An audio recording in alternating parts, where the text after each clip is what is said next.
The rules of the dice are pretty straightforward. The higher the number, the greater the luck. Double sixes is the golden result, obviously, but you won't be punished or penalized for a roll of double ones. I mean, their effect will be so marginal that you may as well not have bothered, but you won't be subject to bad luck as such. Not from the dice, at least.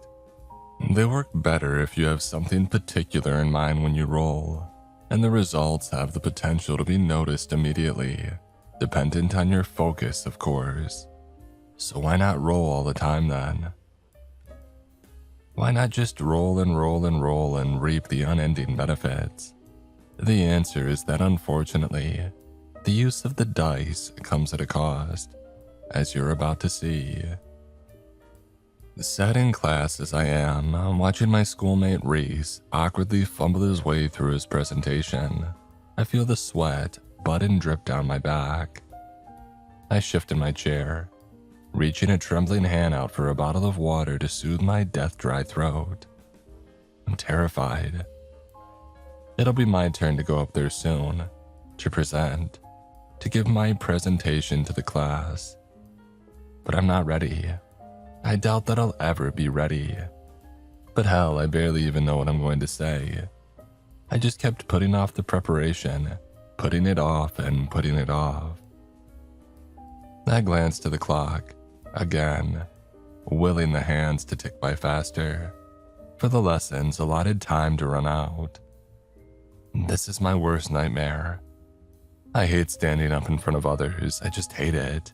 But Reese's presentation is winding down. I know it and he knows it.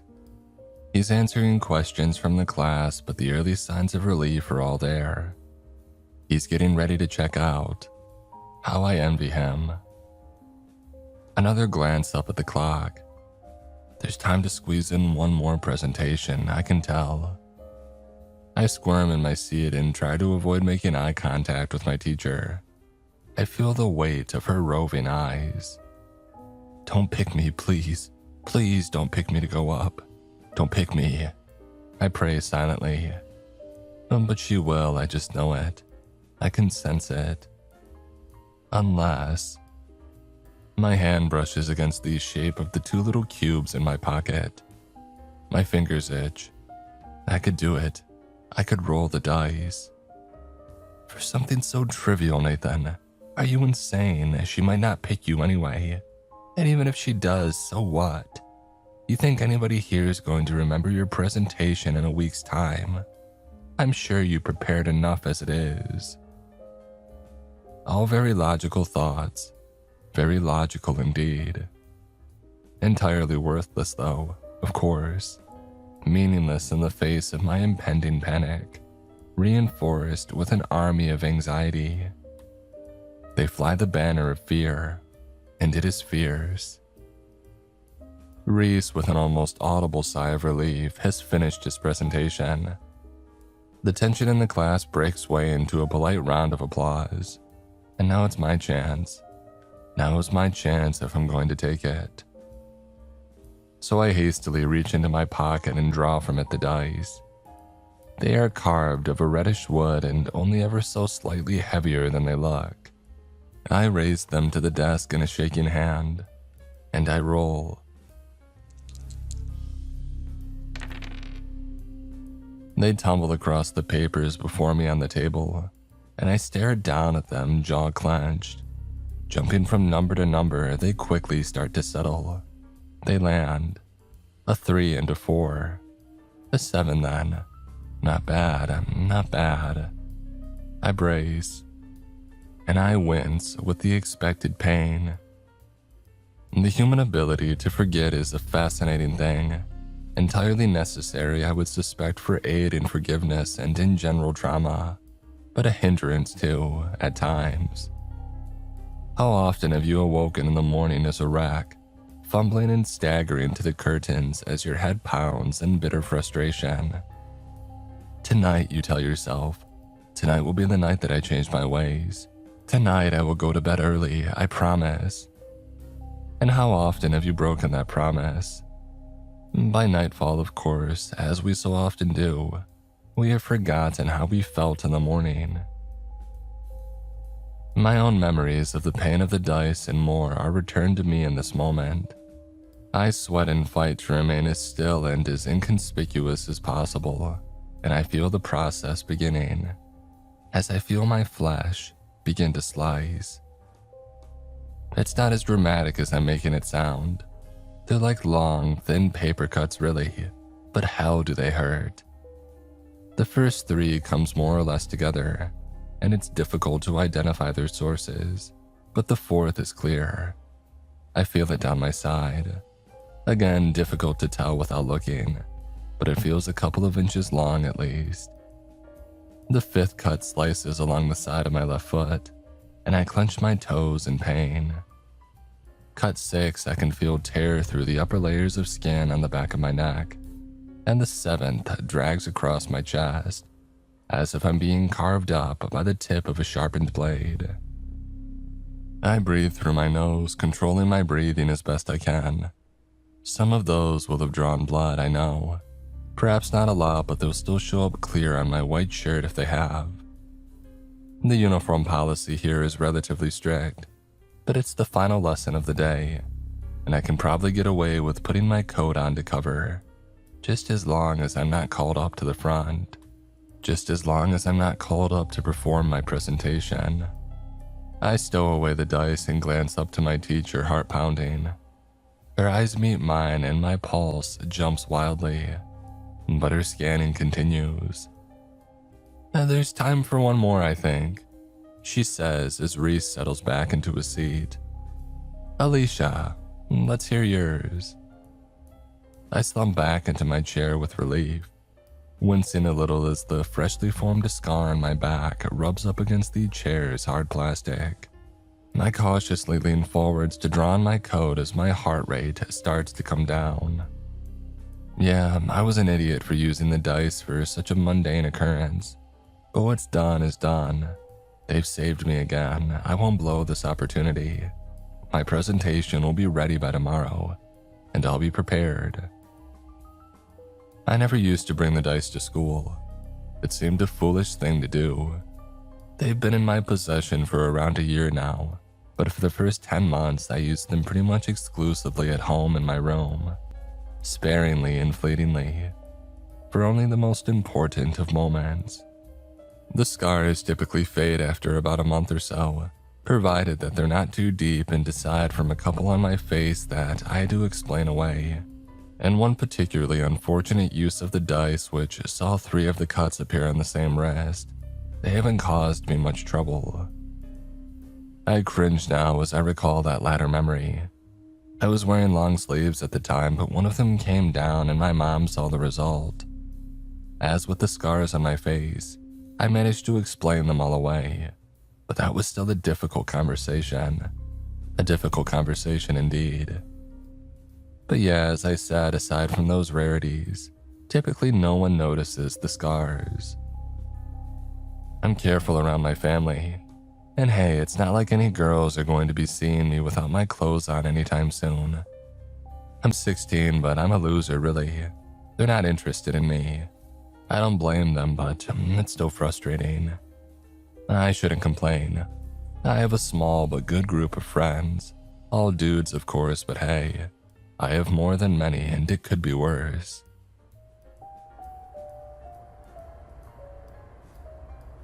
I pull my coat a little tighter around my shoulders as I trudge through the slush-like snow on my way home.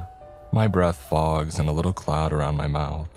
I started bringing the dice to school about 2 months ago, after a bad altercation with our resident prick. He's a bully, I guess. Not in the beat you up and take your lunch money sense of the word, but he seems to love to exert his dominance. He's about a half-foot taller than everybody else and he just doesn't give a crap. He doesn't care about anything and that gives him a certain power. His name's Dean and he picks on me because I'm an easy target, and I know it, but only when he can be bothered. The incident in question, however, did actually see him get physical. After a torrent of banterous abuse in the locker rooms, he started making jokes about my sister, to the laughter of all the guys around. I forced myself to laugh too, and I tried to brush it off, to diffuse the situation. I clenched my fist. I hate that I did that. It frustrates me so much to think about it. But it culminated with him shoving me to the ground when I eventually tried to get away. He called me pathetic and laughed some more. It's quite possible that he saw a few of my scars as well, though he didn't mention them at the time. The thought that he might be holding on to the knowledge to weaponize at some later time scares me quite badly. I fume quietly as I approach the little bridge that leads me through the park and back to my house. It's a nice looking thing made of stone and it overlooks a rushing stream, one that goes much faster than it appears, they tell me. Underwater currents or something. The water level is higher than normal right now thanks to the melting snow, and it calms me down just stopping for a moment and looking over the edge, down at the rippling water. I breathe. I started bringing the dice to school after that incident with Dean. I used them occasionally to ensure that I would be lucky enough to avoid him, or that he would simply not take any interest in taunting me in that particular day, if I suspected he was in an irritable mood. And they've served me pretty well so far. An echo of a sting across my side reminds me of the cost, and I sigh as I stuff my hands into my pockets and continue on home. I barely sleep that night. Worries about Dean and about my presentation swirl malevolently around in my mind, blurred with dreams about a girl that I have a crush on, a girl in my year called Louise. Embarrassingly, I've used the dice on her in the past too. I only rolled a 5, but that same day the seating plan in our history class was changed, and she ended up being seated next to me. We chat occasionally in those lessons. She has a boyfriend in the year above, but whatever.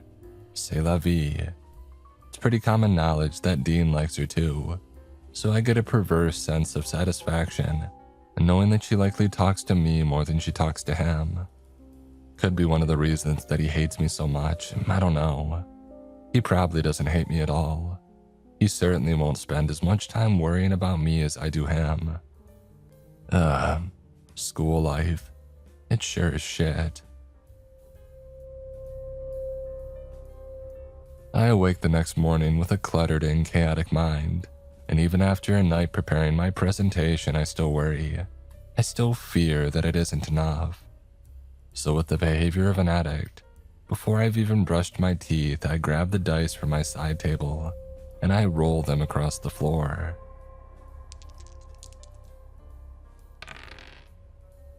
A 5 and a 6. A mighty 11. I cry out a little in pain as these scars are sliced across my skin. One cuts right through a scar from the previous afternoon, and fresh blood starts to leak down my side. Another cuts up the back of my neck just behind my ear, and another slices down the side of my pelvis. God's sake, I mutter through gritted teeth as I ride out the pain. I have to stop doing this, I have to stop. I'm using them too much, like way too much. As the day progresses, however, they do nonetheless seem to pay off.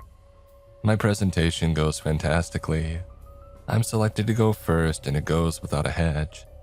No one seemed to notice or care about my nerves. I spoke with easy flow and I didn't forget a thing.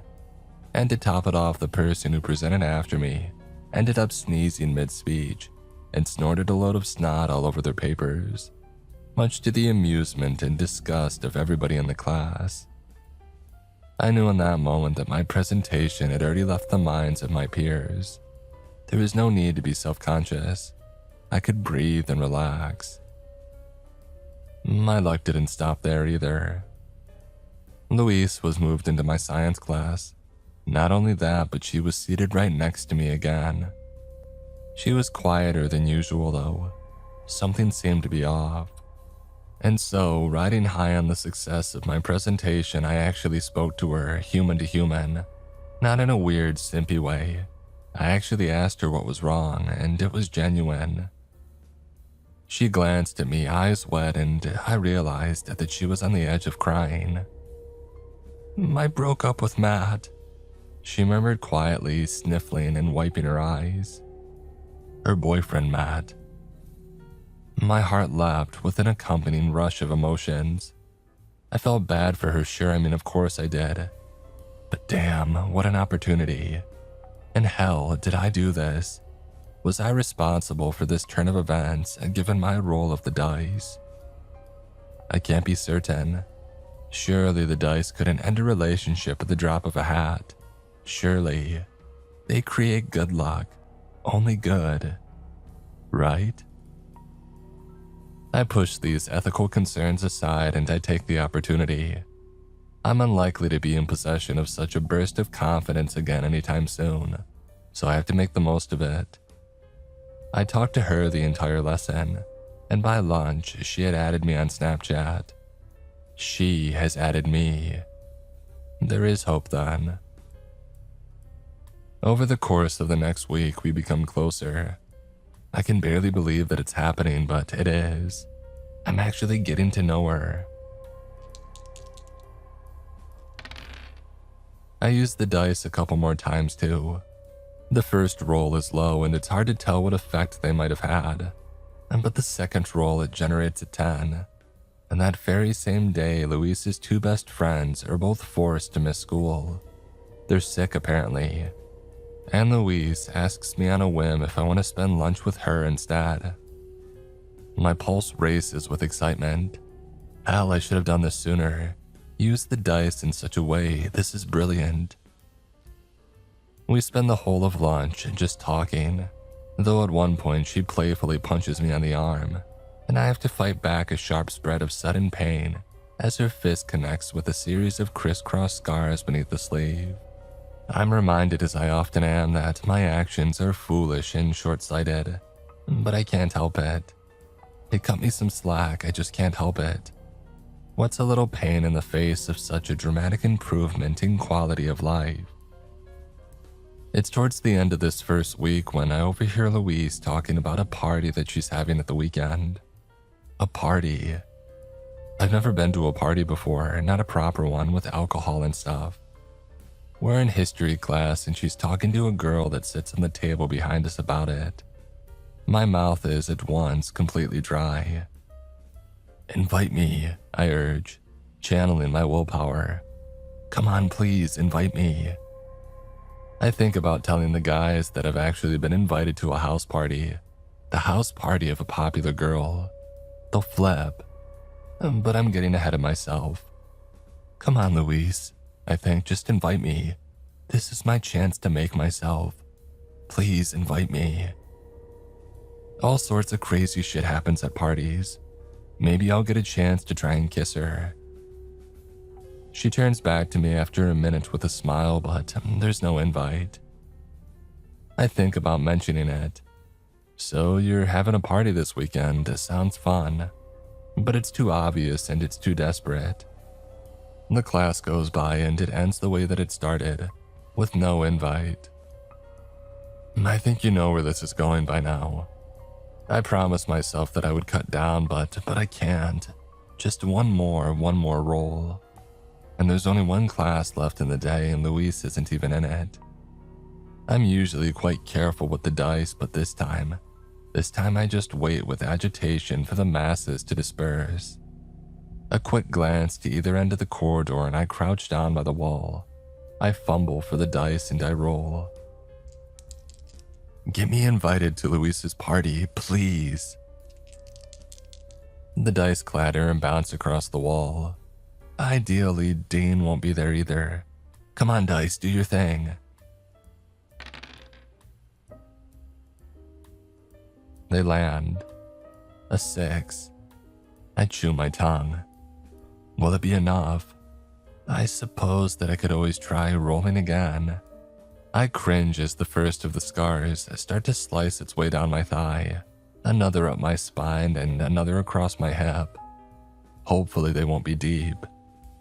I look up from the dice to the end of the corridor, and my blood freezes in my veins. Dean stands silent, watching in confusion.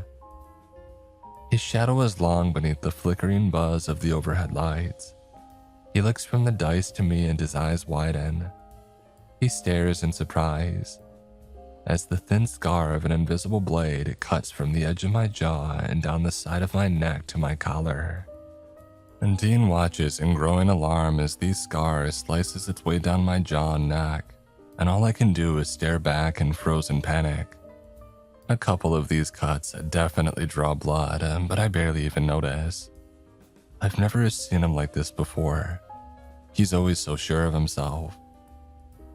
He opens his mouth as if he's about to call out to me down the hall, but a teacher appears suddenly from around the corner on the opposite side of the corridor.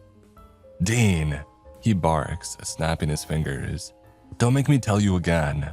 Get to your next class." Dean's eyes flicker over to the teacher and I grab the dice, hastily stuffing them into my pocket and stumbling to my feet, half walking and half running away and out of sight. "Oi!" the teacher shouts after me, but I don't think he saw who I was. I'm certainly not going back to find out. I push through the door into my final lesson of the day, apologize for my lateness, and shakily settle down into my seat, pulling up my collar to hide my latest cut.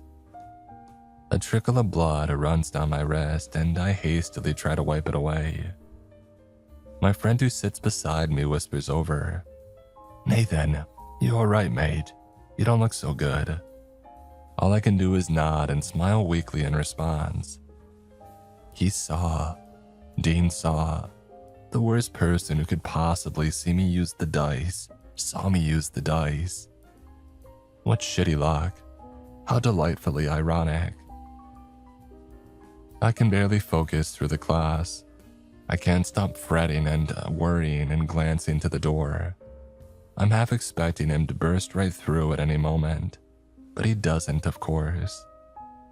The dice do pay off, though. The 6 that I rolled was sufficient and it happened. Louise bumps into me on the way out of school. She doesn't live too far away from me, but she gets her parents to pick her up. I prefer to walk. It's by the gates that she sees me, and it's as if a light bulb goes off in her head when our eyes meet. "Nathan, oh, I'm glad that I caught you actually. I can't believe that I forgot to ask. I'm having a party tomorrow. Do you want to come?" The elation that I should be feeling is overshadowed by the impending sense of dread that now haunts me. I force a grin though and tell her that I would love to come. She seems pleased. "Great, I'll see you then. Wear something nice," she says playfully as she waves and disappears into her parents' car. I consider this phrase as I walk home, searching for some secret meaning within it. Wear something nice. It gives me something pleasant to think about, at least, and it's not a particularly free-spirited walk home. By the time that I've reached the bridge that I must have glanced over my shoulder a dozen times or more, anxiously looking out for Dean. Does he know where I live? No, that's ridiculous. No, why would he? I think about using the dice that evening, but there's little point really. I've used them far too much these past few days. I'll survive without them. I can survive for one night. Saturday, I spend preening and preparing. I sneak into my sister's room and borrow some of her makeup to cover up the more noticeable scars. It's a practice that I've gained some experience in these last couple of weeks. I have to be subtle though, of course. The makeup might end up being harder to explain than the cuts if I don't get it just right. The hours fly by. The time at which I'm due to head over to Louise's draws closer and closer. The little wooden dice sit tantalizingly on my desk, and my fingers itch every time that I pass them by. You don't need them, Nathan. You can do this without them. Everybody else on Earth manages, and you can too. You don't need them, you don't need them. I look at myself in the mirror about 100 times over the course of the day. Ridiculous, I know, but I don't know when or if I'm going to get a chance like this again.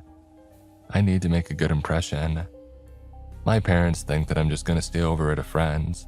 My alcohol is hidden at the bottom of my bag, and it clinks softly and subtly as I hastily shout goodbye from the front door and push on out into the night. The dice, as small as they are still a very comforting weight in my pocket. Yeah, I brought them. I haven't used them yet. I resisted the urge, but I couldn't leave them at home either, not on a night like this. I just couldn't. So I decided at the last second to grab them off my desk and bring them along.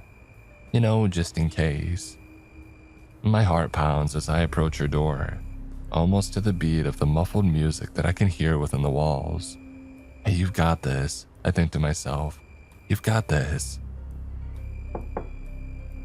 I knock, and the door swings open. The party begins pretty much how I had expected it to. People laughing and drinking in relatively low levels of light, music blaring. Kids are actually talking to me, they're listening to what I have to say. It's going actually pretty well. I barely seen Louise though. I guess she must be busy as the host and all, but I have no idea how I'm supposed to approach her in an environment such as this. There's no protocol, none that I know of anyway. So for now, I just drank. It's a good strategy as any, I suppose. Can after can. A few hours in, and I find myself wandering from room to room, walking through the main area at the front of the house. No beer pong set up anywhere, but then maybe that's just an American TV thing. Lots of raucous-looking card games going though. Nathan! I hear from somewhere behind me. I turn from left to right looking. Nathan! I hear again. It's Louise's voice, and I see her sat in a circle with a group of others. She waves at me. Hey, Louise! I call back, stepping closer. Hey, guys. I realize two things in rapid succession as I approach. Number one is that there's a bottle in the middle of the circle, empty. Spin the bottle. Holy shit, they're playing Spin the Bottle. This is it, Nathan, this is what you were hoping for. Oh, don't chicken out, mate, you can do this. You can do it. And number two, my mood and my confidence drops almost instantly as I realize the power of the 6 that I rolled on the dice has only gone so far. As Dean, to my dismay, is amongst the crew. He's clearly on the verge of wasted already. He leers at me, spilling a little of his can onto the floor as he turns. Hey, kiddo, come join the party. Shit. My fingers unconsciously drop to my pocket to feel the comforting shape of the dice tucked away. My body knows what I'm gonna do even before my mind has decided upon it. Yeah, I'll be right back, I call over. Louise raises an eyebrow. What? Come on, Nathan, come play. I pull out my hands and laugh awkwardly as I back away. Honestly, I'll be right back, I promise. And before anybody can say another thing, I've retreated into the crowds, hastily pushing my way through and up the stairs along the corridor, and shutting the bathroom door tight behind me and stumbling a little as I do so. Shoot, Dean's not the only one starting to get drunk here. I grab the sink for balance and I look at myself in the mirror. I look pretty good, I think. Eyes a little bloodshot, but otherwise on form. I dip my head for a gulp of cool water, and then I pull back and crouch to the floor. Dice, I mutter. Dice, don't fail me now. I really need this game of Spin the Bottle to go well. You know what I'm hoping for? Come on, let's do this. I'm also hoping that the alcohol in my system will dull the pain a little, and I roll.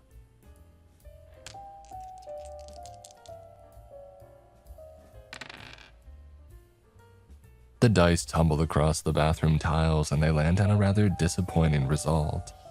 A 1 and a 2. 3 total. I wince and let out a little cry as the first of the cuts appears on my forearm, slicing through the skin and drawing more blood than I was expecting. Jesus! I murmur, rushing to grab a handful of toilet paper to press against it. The second of the slices that I feel against my right foot. and the third. The third, to my sudden panic, is sliced right across the center of my face.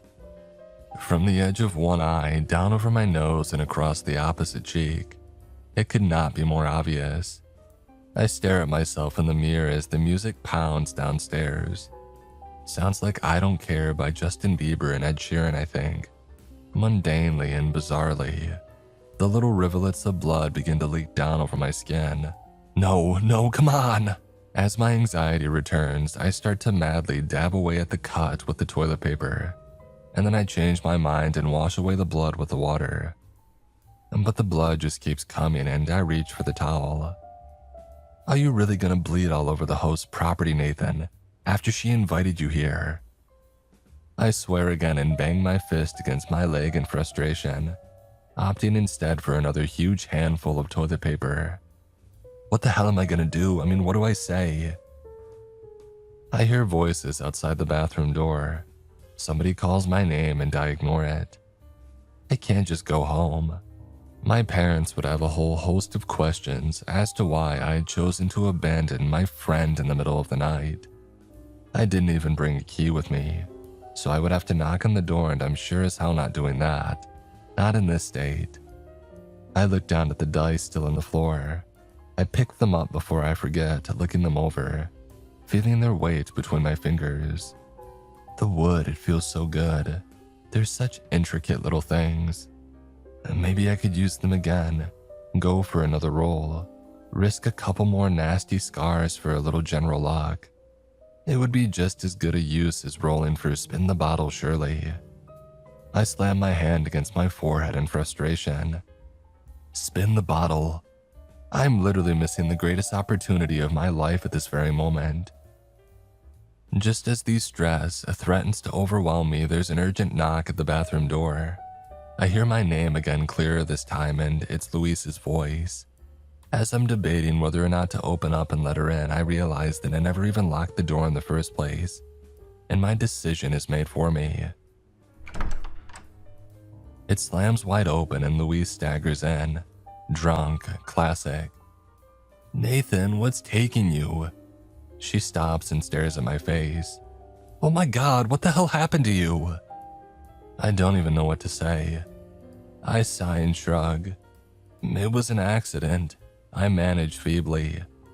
Jesus, Nathan, look, come on, come downstairs. There's a med kit in the kitchen. She grabs me by the hand, which actually feels really nice, and she drags me back downstairs. I let her, screw it. There were a few gasps of surprise and even some perverse amusement as I'm led down the stairs and past groups of partygoers on the way to the kitchen. She releases me upon arrival as she crouches down to open up one of the cupboards below the sink. Jesus Christ, Nathan, one of the attendees asks me, what happened to you? As I'm mulling over a response, an irritated Dean stumbles into the room, eyes fixed on Louise as she draws close to me and starts dabbing away at the scar. He laughs loudly and obnoxiously, gesturing to me. Well, look at this guy. That's the face of somebody who's hoping to get lucky tonight. Louise ignores him, but he isn't looking at her now. He's turned to me as if prompted by his own words. He's actually studying my face, and of course, he sees the scar. Fear courses through me. I don't think I've ever been scared of another person as much as I fear Dean in this moment. My legs tense right up, ready to run, if need be. He stumbles drunkenly much closer, putting a hand on the edge of the table for balance. You did it again, didn't you? He hisses at me. Those dice, what do they do, huh? Why do you do that to yourself? Louise turns and puts herself between us.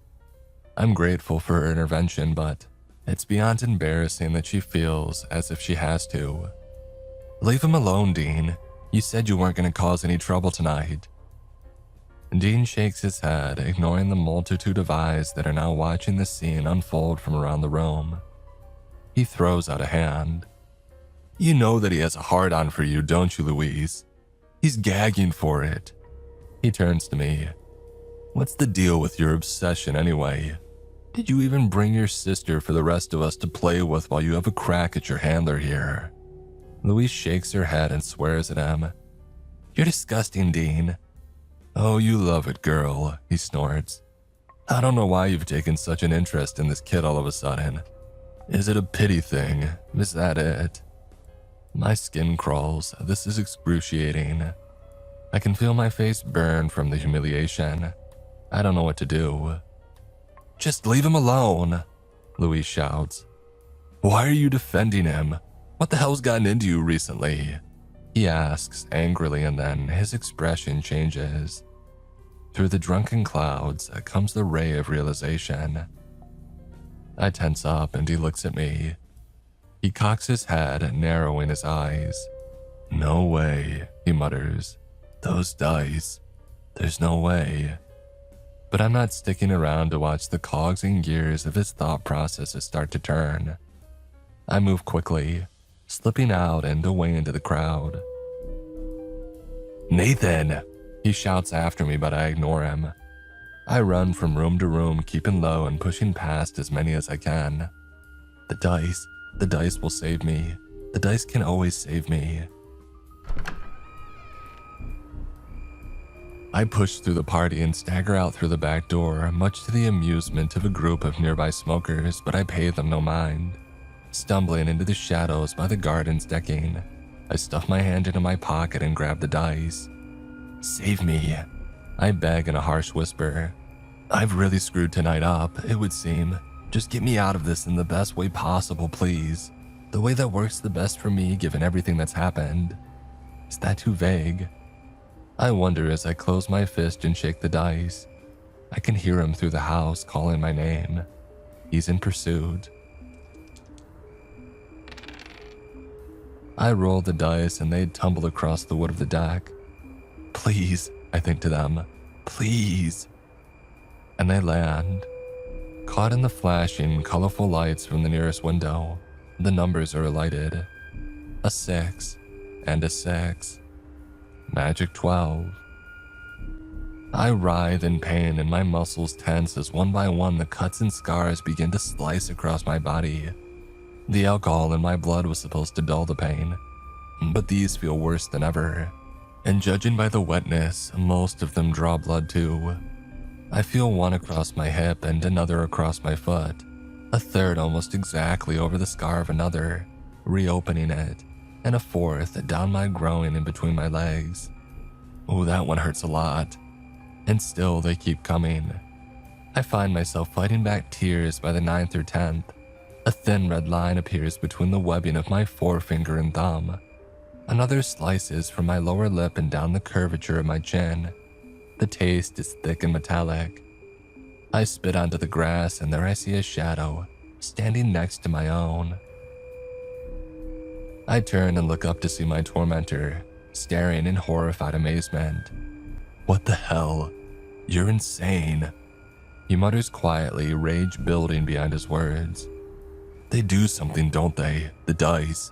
Between you and Louise. I grin up at him with terribly misplaced confidence. A 12. I rolled a 12. What can he do to me now? The answer, it would seem, to my indignant surprise, is a sharp punch to the face. In one swift motion, he leans down and slams his fist into my nose and cheek with a sickening crack. I cry out as my vision flashes, temporarily white. I slip from the decking and I land with a thud in the grass. He punched me. I don't understand, I don't get it. The dice, did I break them? Did I use them too much? What's happening? In my disbelief and agony, there's nothing that I can do but watch. Watch in terror as Dean crouches to the ground, and as the lights of the party inside flash red against the side of his face. He reaches out a hand and he picks up the dice for himself. Dean tosses the dice in the air and catches them both in the same hand with a little wooden clattering. He looks down at me. So what do they do then, mate? Mind control, is that it? You've been weaving a sick little spell over Louise, have you? Dean, I grunt as I climb up onto my feet. Please, just give them back. He closes his fist around the dice.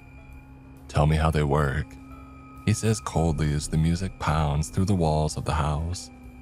Let's say I wanted Louise to suck me off. How would I go about making that happen? You're sick, I mutter angrily, clenching my fist. They don't work that way. Now give them back, I'm warning you.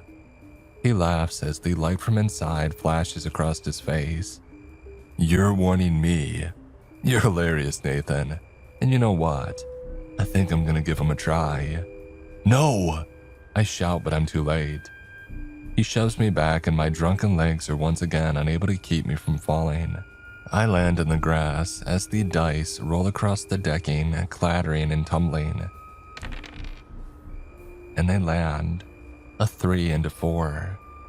I reach out to grab them, but Dean is too fast. He collects them up and then cries out, and we watch as a thin, pale scar begins to slice its way across his skin. Shit, he shouts. Our palaver has garnered the attention of the smokers, and they've started to make their way over. I can see a second cut appear on Dean's neck, but I don't know where the others are. A flinch and a patting of his leg would indicate that at least one of them is on his thigh. This is so messed up, he mutters through his clenched teeth, but he takes a breath. And without another word, he turns and returns into the house.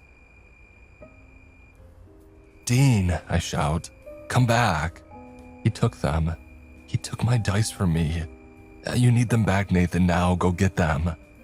I climb up for the second time and shove past the smokers, staggering into the heat of the party as I look for them, for the thief.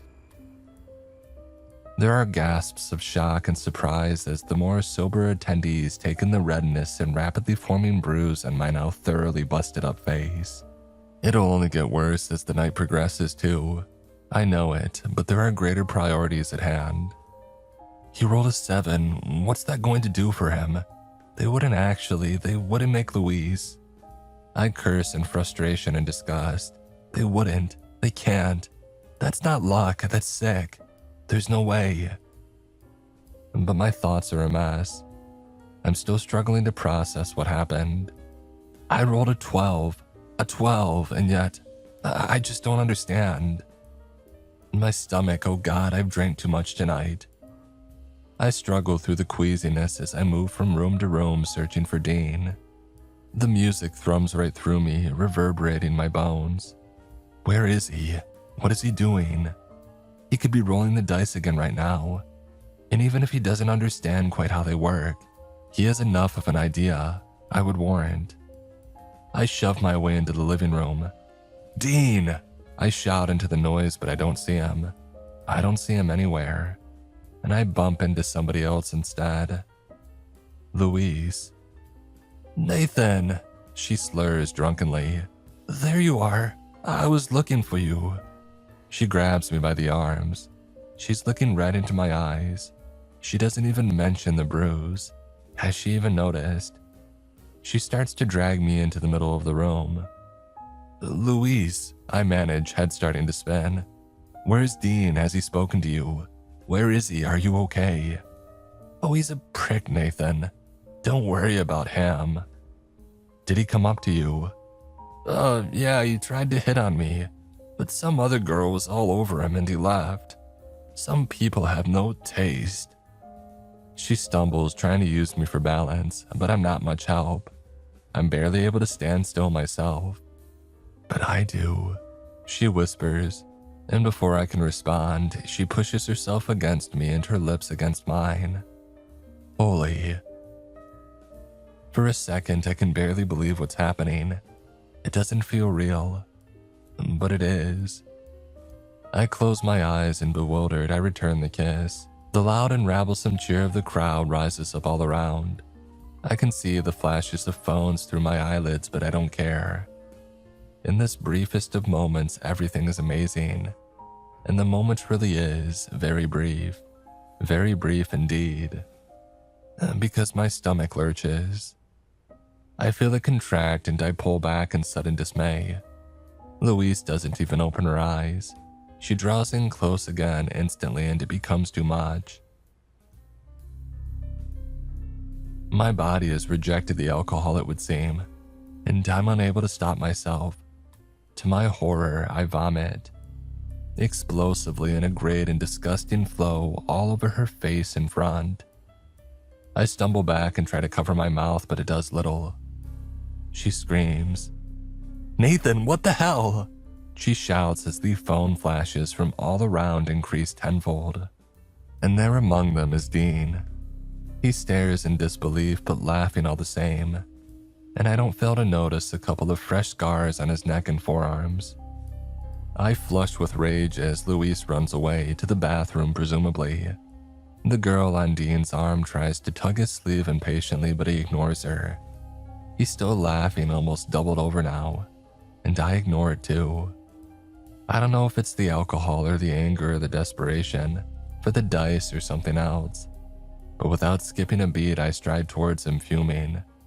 I draw back my hand, putting into the motion every ounce of my hatred for this horrible prick, and I push my whole body forwards from my back foot, slamming with force my fist into Dean's stupid face. It hurts my hand like absolute hell, to be honest, and it'll ache even worse once the adrenaline wears off, but it's worth it. It is worth it to see the laughter dissipate at once into dumbfounded shock and surprise. He stumbles backwards and throws out his hands to look for something to grab for balance, and as he does so, he drops the dice. I don't even let them hit the floor. My eyes go to them at once and I snatch them out of midair, turning and sprinting away in the very same motion, ignoring the rising, bloodlusting chants of "fight, fight, fight" from the drunken crowd. "Nathan!" He roars from behind me, but I'm not messing around this time. I'm not gonna wait or hide or try to play the rest of the party out. The night is done, I've decided. The hell to it. I'm not staying here, I can't, there's no way. I'll apologize to Luis and suffer the consequences tomorrow or on Monday. I'm gonna go home, yeah, just go home. I have a busted up face and I'll need to explain tomorrow morning anyway, so I may as well bite the bullet and get it over with.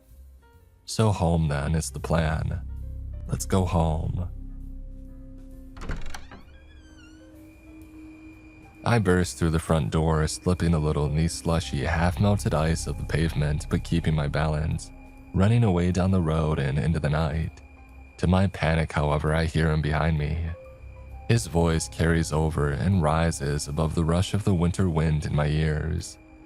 "Give me the dice, Nathan." I hear him shout, but I do not look back. I just run. Through street after street, past the lines of snow-tipped trees, illuminated orange in the glow of the street lamps as I pass them by.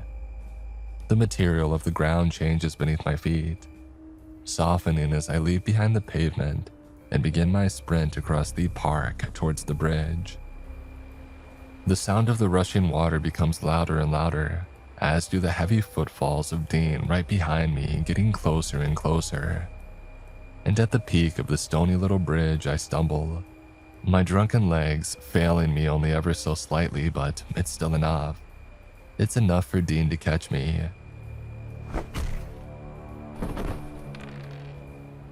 He shoves me in the middle of the back and I tumble to the ground, dice slipping from my fingers, rolling onto and over the cobblestones. Double ones. I grimace as these scars slice their way across the back of my hand and the heel of my right foot. I crawl across the cold stone and reach out, but Dean swoops down and grabs them up before I can get to them. I clamber up onto my knees, shaking as I turn around to face him. "They're dangerous, Dean," I warn him. "Oh yeah, sure they are. And you're the only one that's able to use them safely, is that right?" He looks from the dice to me, snarling. I'm pleased to see a trickle of blood from one of his nostrils. "Look at the state of you, mate. You'd expect me to believe you're using these things in a smart way. Tell me, how do they work? What do they do?" "I'm not telling you," I reply, hardening my stance, but I can't help but flinch when he takes a step closer. "How do they work? How do I get them to do what I want?" I remain silent. "How about this? I'll use them for a week and then give them back, if you really want. How about that? That sounds fair, don't you think?" "Never," I reply quietly, and he shoves me. "Tell me." "No." He fumes, clenching and unclenching the fingers of his free fist, the dice held high in the other, and then his eyes flash and his expression changes. They're important to you, aren't they? These dice, they mean a lot to you. I don't respond, but my answer is obvious in my silence. You are using them on Louise as well, aren't you? You little mind controller. I'm not controlling her mind, I reply angrily. Ah, but you are using them on her in some way, aren't you? He forces a laugh and mimics a mocking, tutting sound. That sounds pretty immoral to me. You know what, Nathan? I think you're just a pervert like everyone else. That's not true, I reply. Dean, please. He interrupts. Well, if it's not true and you really don't care about these dice. He grins disturbingly as the wind whistles through the nearby trees. Then you won't mind if I do this. It's as if time itself slows down. I watch it happen in painstaking detail, but I'm unable to compel my body to move with a fast enough response. Dean pulls back his hand and decides that cataclysmically on the scorched earth approach. He laughs with defiant malice as he throws out his arm and hurls the dice over the side of the bridge, down into the rushing water below. No! I shout in distress, legs returning to life as I rush to the edge and stare over the side, watching the dice disappear beneath the surface of the fast-flowing stream. And just like that, they're gone. You idiot, I murmur bitterly. Do you have any idea what you've just done? Those dice, there's nothing like them on Earth. And you threw them away, just threw them away. To what? To spite me. You're insane, mate. You're a lunatic. And Dean replies with another loud laugh. I turn to face him slowly and angrily, but a curious thing happens next. Something I don't think that either of us quite expected. But in hindsight, it makes a great deal of twisted sense. The laughter is struck from his face as he grunts in sudden discomfort. He looks down at his forearm, and we both do, and we watch in surprise as a scar slices its way across his skin, pale and white beneath the silvery light of the cloud-shrouded moon. And there's a tense pause. What the? He begins. He flinches as a second scar cuts down the side of his neck, and then a third across the back of his hand. Ow! He shouts, lifting his shirt to see two scars appear at once across his lower abdomen. Make it stop, he mutters, as another of the cuts slice up and over his chest. Make it stop! But the slices keep on coming. He twitches and writhes and curses in growing pain as he's steadily covered. He panics. He rushes forwards and grabs me by the shoulders. What's happening? How do I make it stop? Did you do this? Nathan, what have you done to me? I stutter feebly in response. I have no idea what's happening. No, I don't. And I think Dean can tell. He can see the uncertainty in my face. Christ! He shouts as he slaps at his own arms, scars appearing all over them now. His shirt is a pale gray, but it starts to darken in certain places with spots of what I can only assume must be blood. I see the veins in his neck tense up as he staggers to the edge of the bridge, grabbing hold of the stony side for balance, swearing and cursing as a line appears on the right side of his face, down his cheek and into his top lip. Nathan! He shouts again. He seems afraid now. Nathan, make it stop! I don't know how, I shout. I don't know what's happening. But then perhaps I do. And I think the realization strikes us both at the same time. His gaze meets mine and we both see it in our mind's eye. We see the dice, ever rolling, ever tumbling across the stony bed of the stream, pushed along by the current, halting for the briefest of moments as they're caught in the rocks, and then nudged almost immediately free, slipping and spilling their way over the stones through the water. No, he murmurs, wincing as a particularly deep line is cut through his palm. He brings the hand to his face and leaves a bloody half handprint behind. No! I don't know what to do. My hands are on my head. "No!" he shouts again, screaming suddenly as he squeezes his wrist and raises a hand to the moonlight. It's difficult to see, but it looks like a scar has begun under a fingernail and is sliced beneath and then down the length of the skin of his finger. Blood leaks. Another forms across his forehead and cuts through one of his eyebrows. "The dice! I need to find the dice!" He sprints the length of the bridge and immediately around the corner of the stony post that marks its end. He slips down the little bank and I watch in confusion and terror as he splashes into the icy rush of the stream. "Dean!" I shout, but I don't know why. I don't know what possible advice I could offer in this moment as he forces his way through the water. The stream isn't very deep, it only goes up to his shoulders, but he struggles and screams as he dips beneath again and again, hunting desperately for the dice as his body is sliced steadily to pieces. I come a little to my senses and I actually call for an ambulance. My voice is trembling, thanks in part to the stress and in part to the cold. And I barely even remember what it was that I said come the morning, but I give our location and just under 15 minutes later the vehicle arrives. And Dean by this point has given up his hunt of the stream. I'm not sure if he's even able to continue. He lies as a wreck against the stony bank, soaked and shivering, and every part of his body is dark, stained deep red from head to toe and leaking across the rocks. Strands of skin peel back and away from the muscles as he writhes and twitches in agony. The paramedics hear him and find him almost immediately. I wait on the bridge in shock until I'm sure that they have definitely seen him. "Jesus Christ," one of them shouts, and with that, I slink away. I stumble back through the darkness step after step until I have safely returned to my home.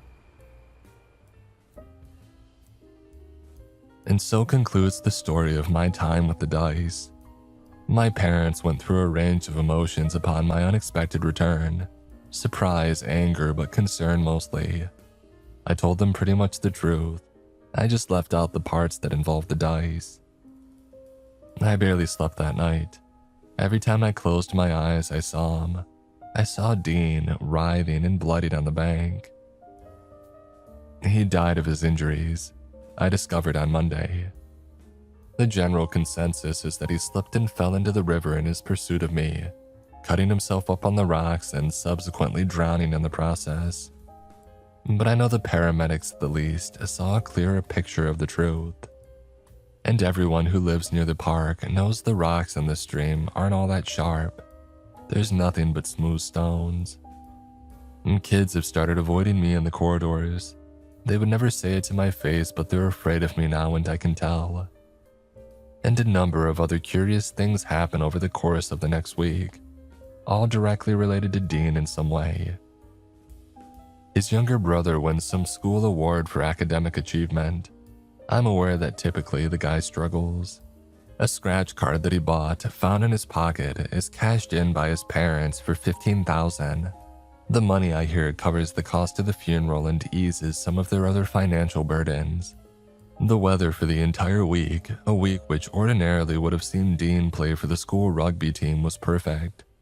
The snow melted completely away and the conditions for games couldn't have been better. And I'm also pretty sure that I heard on the grapevine that the star player of our rival school broke his foot in an accident. And Luis, well, Luis barely speaks to me anymore. The combination of recent events was likely too much, perhaps coupled with her own embarrassment at so publicly and enthusiastically making out with me at her party in the first place. She got moved away from me in both of the classes that we share, as part of surprise changes to the seating arrangements. I actually tried to speak to her in the corridor one time, and she pretty much admitted that she was just lonely following her breakup with Matt, and that I really shouldn't look into it. A rebound, basically. And that hurt, of course, but hey, it is what it is, I guess. And with every event, each one of these moments, I can't help but wonder what might have been going through Dean's mind as his life force bled from his body. His final thoughts as the dice were carried along the bed of the stream. I suppose in hindsight it was actually rather lucky that the ambulance arrived as promptly as it did. It was really quite lucky that they found him so quickly, splayed on the bank of the stream and out of sight as he was. But even with all that luck, it just wasn't enough. It just wasn't quite enough to save him. The dice, it would seem, are not without their limits. I sigh as I watch one of my classmates give their presentation to the class. I drum my fingers against the desk. My hand reaches absent-mindedly for my pocket, but the dice, of course, are not there. I struggle with waves of guilt these days, guilt and loneliness.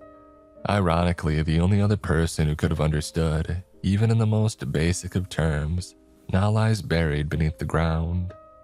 It was Dean's choice to throw the dice into the stream. His choice. And yet, I can't help thinking about the 12 I rolled that night at the party. The double sixes. What was it that I had begged for in my drunken semi-stupor? Just get me out of this in the best way possible, please. The way that works the best for me given everything that's happened. I run a hand through my hair and sigh, doing my best to push the thoughts from my head. I turn my attention back to the presentation. And you know, this particular presentation really is going exceptionally well. It's the turn of a girl named Alice. Quiet as a mouse, and she chokes up even when called on to answer a question in class. And yet here she is, seemingly in her element. I do my best not to focus on the scar that I see that marks her leg below her skirt. It's a coincidence, I tell myself. A coincidence. A flurry of leaves blow past the window. It's just a coincidence, Nathan. That's all it is, mate. That's all it is.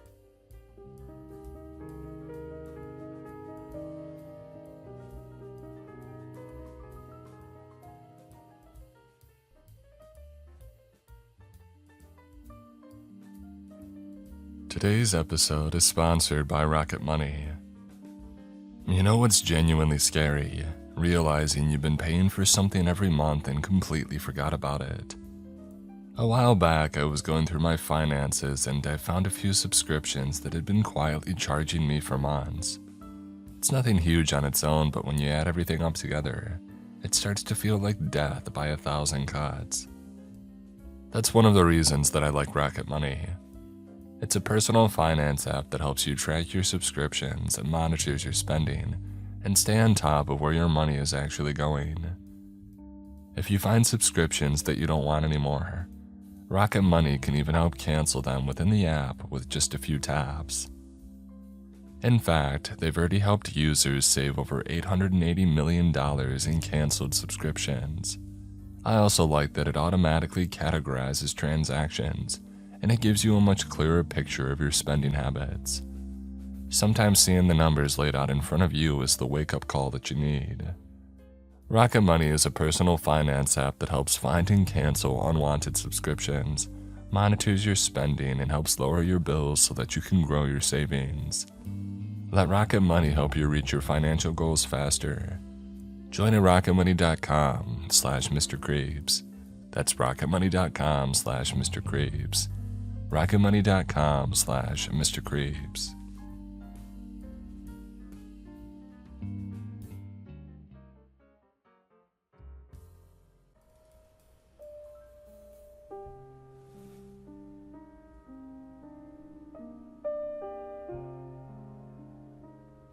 Another day, another job.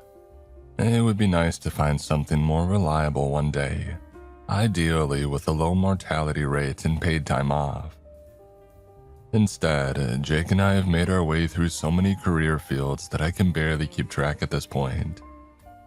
We have been crime scene cleaners, construction workers, bartenders, and hell, even a one-time amateur exorcist. Don't ask about that one. Though I will say the papacy might forgive our transgressions if they saw our results. Anyway, Jake and I found ourselves in need of work again. This last job didn't last long and it was strange even by our standards. It was another cleaning gig and we figured that despite the odd description and the admittedly creepy location of an abandoned building near town, it would be alright. At least there would be no blood and bodies to clean up. and hopefully no cursed dolls hiding around in the basement either.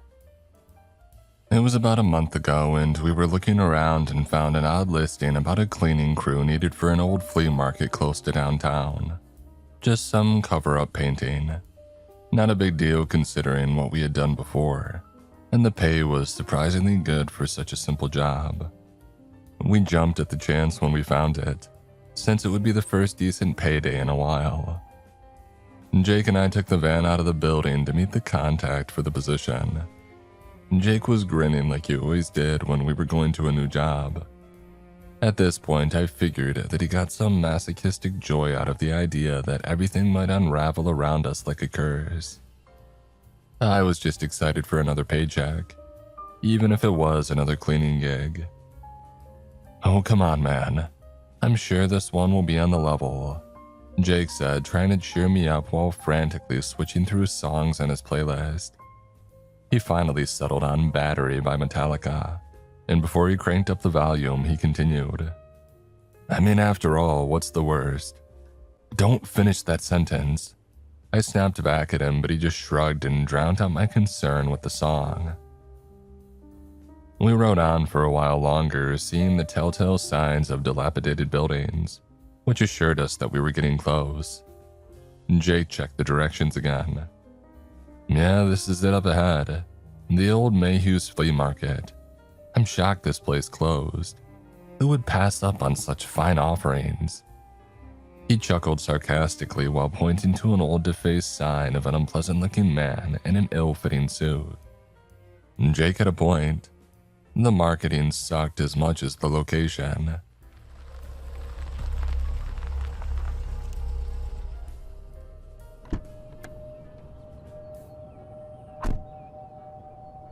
We parked in a lot just outside of the condemned building. Now that we were closer, I saw that the place was fairly large, which made sense if it had been a bigger market in the past. The entire building was in a sorry state now, though. Many windows were broken and boards were haphazardly nailed over sections, and the whole place looked like a light breeze could topple it. As I looked on, I saw that nearly every square inch of the place was tagged or covered in graffiti. There was also a strange ring of what looked like white paint on the ground that seemed to circle the perimeter. I wondered why somebody would want us to clean the place and not just tear it down and start again somewhere better. But I supposed it didn't matter. We were there and ready to work, assuming this job really was on the level. I wanted to get down to it as soon as possible.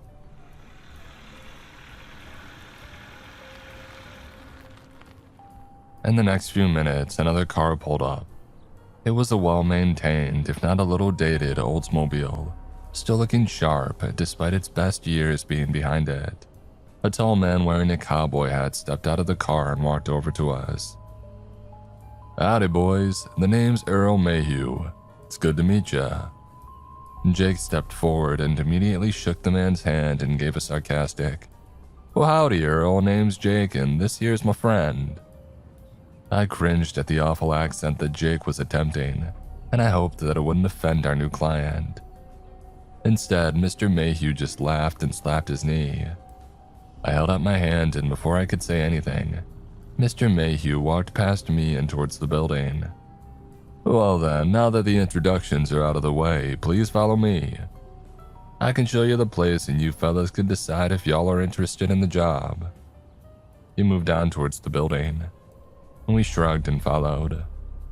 Mayhew rummaged through his pocket for a moment and produced a key that he used to open a large padlock on the front door. Before stepping inside, he peeked in and looked around as if expecting something, and then he finally moved in and gestured for us to follow. "Oh, I know she doesn't look like much these days, but we had a lot of good times. I just can't bear the idea of selling the place. This used to be one of the most successful flea markets in the county. We had people from all over the state, hundreds of vendors and clients, but that was then." Mayhew sighed ruefully and looked like he had forgotten where we were that moment. He snapped back to the present and regarded us. "Oh, sorry boys, lots of memories. Anyway, come this way and I'll show you the real meat and potatoes of what I need done. We followed him down a dimly lit hall and into a wide open central plaza that was covered in debris. Almost every surface was plastered with some measure of graffiti.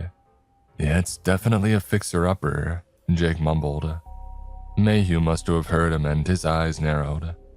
And Jake caught himself and blurted out apologetically, "Hey, but it has good bones and good character. No wonder you want to preserve it." Mayhew nodded and continued on. And Jake shot me a lame thumbs up and I rolled my eyes. We stopped again and Mayhew looked around, examining particular walls and parts of the floor with care. I was about to ask what he was looking for when he held up a hand and then pointed at a spot on the wall. "There, right there. That is what I need you gentlemen to take care of." I looked at the odd spots on the wall and I was confused. "What is that?" I asked, unable to hide my confusion. "That is what you'll need to clean. This place has been turned over recently, believe it or not. I even have a crew working nights out here. No matter how much we cover it, it comes back. I need you two to cover it up before." He paused, looking nervous. "Before what?" Jake asked. "Well, before it changes," Mayhew finished. And we both looked at him incredulously. "Changes?" I tried to clarify. Yeah, I know it sounds crazy, but this art, if you can call it that, it can change. It spreads all the time, slow and steady like. If it ain't cleaned up, it eventually transforms. When the images start forming." Mayhew paused and it looked like he was trying to suppress an involuntary shudder. "Well, it's best not to let it come to that. We've had some incidents before when it did." I didn't like the way that he had said incident. "But it won't be an issue if y'all are thorough. I just need you fellas to handle the paint. It has to be paint that covers it and not any cheap stuff. It seems as long as we use the decent stuff, it holds it off longer. We tried throwing paint thinner at it in case it might work to wear it down faster, but unfortunately it wouldn't stop the spread. So I was left with gallons of the stuff that I had to store in the main hallway. Once I get the funds ready, I'm going to wallpaper the bejesus out of this place and replace all the flooring and see how that thing likes it." He slapped his knee and laughed again, but he stopped to cough awkwardly. I was confused. What was that thing he was referring to? It felt like there was a detail that he was omitting. Mayhew straightened his jacket and continued. "So fellas, what will it be? Just a few weeks of painting and I'm willing to pay you the whole salary of the last crew of 5 people. He held out a piece of paper and I collected it before Jake could. He looked over my shoulder and mumbled a soft, "Whoa," when he saw the pay. I tried to suppress my own excitement. It was double what we had made on our last job for only a couple of weeks of work. "Yeah, count on us, sir," we said almost in unison. "Excellent, boys. Happy to be doing business with ya. You can start tomorrow. I just have to work out a few things with the other crew and you guys will be in business. Come by bright and early tomorrow, say 6 a.m., and we can go over the particulars." We arrived early the next day as requested. I was still feeling groggy and I hammered back an energy drink before stepping out of the van. Jake seemed oddly energized and leapt out as soon as we had arrived, nearly tripping as we went. Mr. Mayhew was waiting there for us. He looked disturbed by something and he was kneeling down with a tape measure and shaking his head. There was an odd patch of what looked like dark paint that was on the ground near the white ring. As we approached, I heard him mumbling something in frustration about an artistic thing. I cleared my throat to get his attention and called out, "Hey, Mr. Mayhew, good morning." He looked up and the look of concern vanished, replaced by his practiced businessman smile. "Oh, hey, you boys, thanks for coming. Alright, so down to business. I'm gonna go over a few things, so please save your questions for the end. I need y'all to listen and remember these things, alright?" We both agreed and Mayhew continued. You'll be spending most of your shift painting. Not some normal painting job, but try and think of this one as having a moving target. For a little backstory on how we got here, a long time ago we had a vendor here. She claimed she was an artist, but she was really more of a witch. Now I know it sounds crazy, but it's the God-honest truth, and she caused a whole lot of trouble. Eventually, she cursed this whole place when things changed in a way she didn't like, and at some point she disappeared. Ever since then, this paint keeps finding its way onto the walls, the ceilings, and even the floors. He gestured around, and then I noticed the outline of 3 human faces staring down at us from the ceiling. They didn't have features, but the lack of eyes and mouths made them even more unsettling to look at. Like those. I pointed up above us, and Mayhew looked up and cried out, "Oh, Jesus H. Christ, yes, like that. Let's step out of here for now, fellas." We followed him as he rushed out, with a look of genuine fear clinging to him as we fled.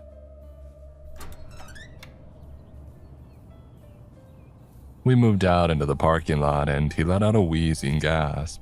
"No, sorry about that, that just startled me is all. Anyway, this artist, she's been leaving these paintings and been having folks cover them up every day, and they just keep coming back. For a while I decided to leave it, but then bad things started to happen. Sellers started to leave and called it unsafe." He spat on the grounds and grimaced, and then people started seeing things and getting hurt. Finally, an incident happened that ended up closing us down for good. Since then, though, I hold out hope that something can be done to save the place. But I can't just leave it. That thing, it's not content staying here. Every day that art, it creeps a bit closer to the outside, and the details become a little bit clearer. When those details are clear, if you see them well, something bad happens and something that is better covered up. That's why I need you boys and the other cleaners." He cleared his throat and looked troubled. I was trying to digest the crazy story, and so was Jake. Mayhew asserted his confidence again and continued, "Whatever this stuff is, it's unsafe. As bad as black mold and just as spreading. Paint over any and all of it that you see, but just be careful it don't spread out beyond this circle. Cover that mess up first." He pointed to a line in the lot snaking out from the building. "And the most important thing, if you see any faces or outlines like back in that room, cover them up right away. Don't wait. If eyes start to form, or worse, the mouse." He paused again, suppressing a shudder.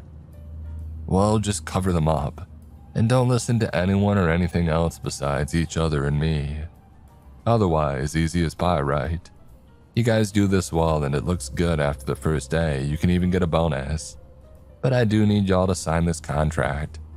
I like to offer my people true employment." He held out some paper and Jake scoffed. We are independent contractors first and foremost." The indignance in his voice surprised me, and for a moment I thought that it might actually be a deal breaker. And then Jake chuckled as Mayhew looked dumbstruck. "Oh, I'm just yanking your chain. Yeah, bring on the paperwork. Did we get health care?" Mayhew smiled again and laughed along. "Fill out the paperwork and you can be eligible for health coverage, LTD, and life insurance." Mayhew showed us to a small picnic table set up near the outside of the building, and we filled out the paperwork. I saw something odd in the life insurance policy. It indicated that the placeholder beneficiary was Mayhew Industries. It seemed a bit odd, and so I asked him about it. "Mr. Mayhew, this paper says the company holds our life insurance policy first. When does that change?" "Oh, that," he said dismissively. "Oh, it's just standard policy. First 2 weeks we hold the account and securities until it transfers to your beneficiary." It seemed odd, and I was about to tell Jake to hold off. But I looked over and he had finished and was already handing his completed papers back to Mr. Mayhew. I sighed and then finished signing my own. After all, how bad could a painting job be?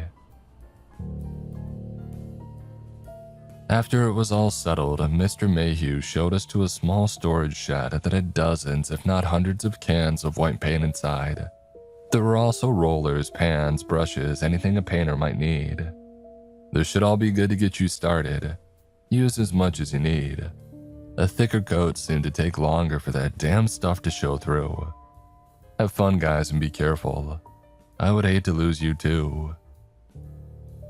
He walked out to his car, moving in an odd pattern, as if avoiding the path that we had taken to get in. I noticed the line of paint that had been there before it was gone, or rather it had curved off in a new direction, oddly pointing towards the way that Mr. Mayhew was leaving. I ignored the eerie sight and I asked Jake, "Are you worried about that last thing that he said? About losing us too?" He shrugged. "I don't know, but what I do know is I call not painting over those creepy faces on the ceiling." He nearly doubled over laughing as I held my face in my palms. I could already tell this would be as exciting as watching paint dry. We started work quickly. All the supplies were conveniently located, and it was not long before we had covered up the oddly snaking trail of dark paint that had been creeping out of the building with the white cover-up. "I'm not sure what that guy was talking about. This is going great. It's not like this stuff is actively moving. Come on, let's go inside and work on the other rooms." And Jake was right. Since Mr. Mayhew didn't care about how careful we were, it was coming along nice and quick. We opened the front door and nearly fell back in unison. There, inside the entryway, which had been a fading white just an hour ago, it now showed murals of dozens of people and dozens of empty faces in that streaking black paint. All of them looking at us from the walls, the ceiling, and even up from the floor. "Okay, so that's not ideal," I mumbled as we observed the impossible change. The new paint glistened and it seemed to have an eerie aura, like it had only stopped moving because we had arrived to look at it. "Oh well, shit," Jake exclaimed. "It always has to be something though, at least the old guy was honest with us. Seems we just need to cover this stuff up, or at least do as much as we can, so let's get going." Suddenly, he rushed forward with a paint roller in hand, and he dragged it along the surface of one of the new paintings. I couldn't be sure, but I thought that I felt a disturbing sense of pressure build up when he covered the area where the eyes and the face of one of the images had been. I was disturbed, but in the moment, I managed the same resolve that Jake had. We were there and we had seen crazy stuff before, plus we needed the money. I took a deep breath, opened a fresh can of paint, and I got to work. At the rate that we were going, we could get a lot done by the evening and get that bonus. Oh, we were wrong though, so wrong. Nearly 10 hours had passed and only one room looked complete. Jake and I were reluctant to leave the room unattended, since we both suspected that as soon as we did, the insidious black paint would come washing back in to undo all of our work. This is crazy, man. What the hell is going on? Some kind of haunting to wreck this guy's resale value.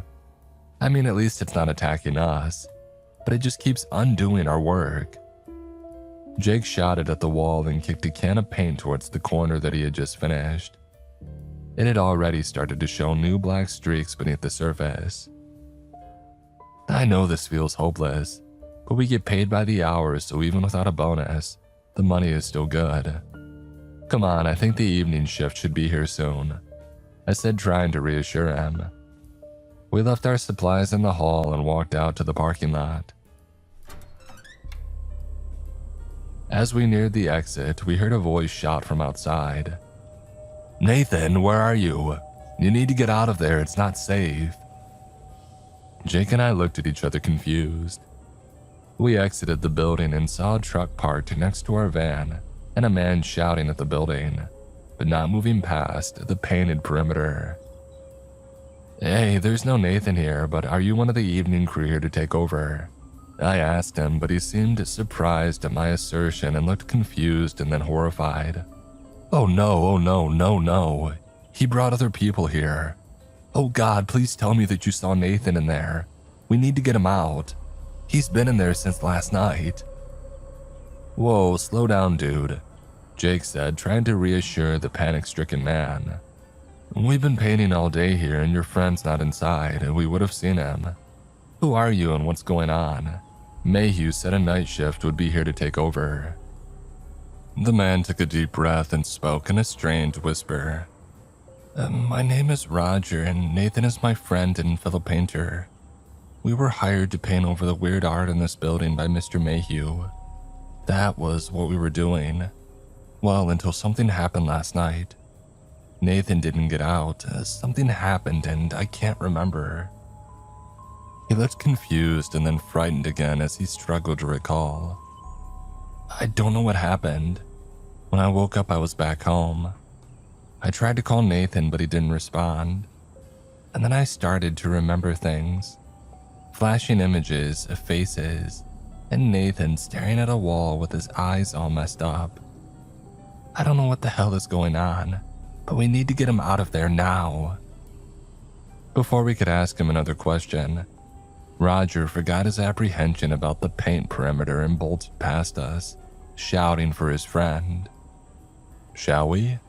Jake smiled and ran after the screaming painter, back into the haunted building to look for his friend. I groaned and then followed him. As soon as we had made it into the building, something felt off. The smell of fresh paint was stronger, but it also had a bizarre tinge to it, like something else was in the air. I looked with disturbed fascination at the areas that we had just painted over, and I saw the black, tar-like fluid oozing down the walls.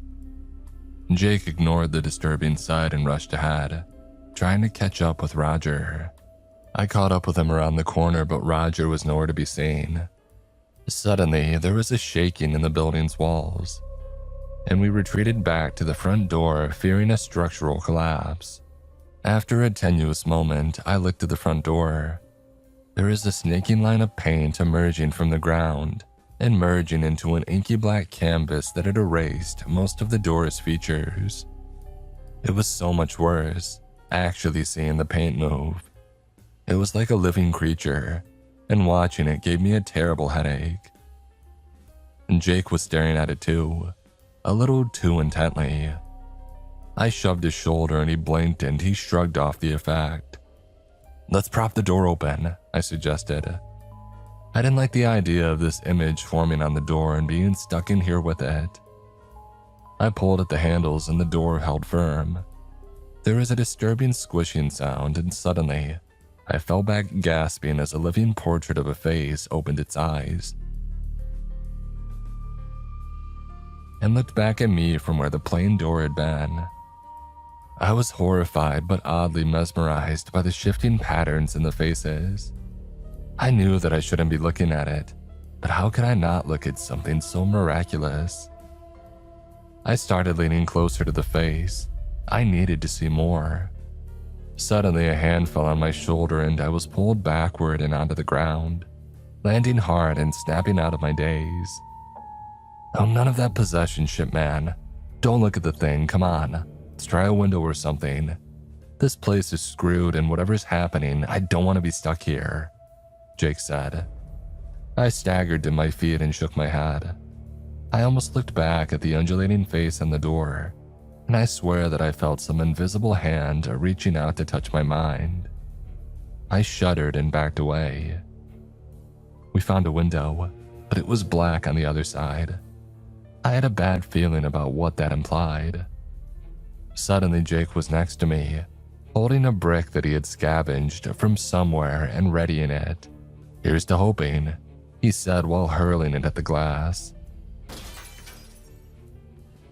I was happy to hear the satisfying sound of shattering glass, but horrified when instead of daylight coming in, waves of black paint began pouring from the window. "Are you kidding me?" And Jake shouted in disbelief. "Come on, let's get away from this one.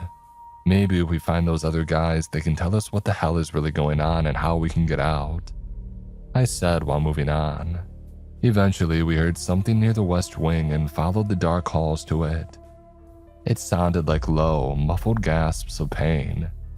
And when we emerged into the room, we saw something horrifying. Roger was there, splayed out and cut open by something. His body was positioned like a morbid statue, and a terrible wound was gouged into his torso, which looked like it had almost disemboweled him. Horrifically, he seemed to still be alive.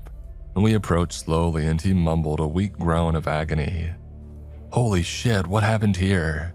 Jake managed to spit out, and I echoed the sentiment. We got closer and Roger's eyes finally rolled forward out of the back of his head and faced us. He groaned and mumbled, and we could tell that he was trying to speak. "Go, not safe. Nathan is here, but something else." He fell silent, but his eyes remained open. He was dead. "Oh hell, man, what happened to him?" Jake asked in a panic. I had no idea either and was trying to reconcile just what we had seen. We looked around in paranoid confusion when we heard something that terrified us even more than the silence. Footsteps. "Did you bring the insurance?" I asked Jake in a terrified whisper. There was a long pause while I looked at him and my heart sank. "I did, yeah, it's just in the van," he said while flashing a pained smile. "Of course," I groaned, not really knowing if having a gun like the insurance would help against sentient paint and whatever things were at work in this building. "Well, come on then, we can't stay here. Let's try and find a way out."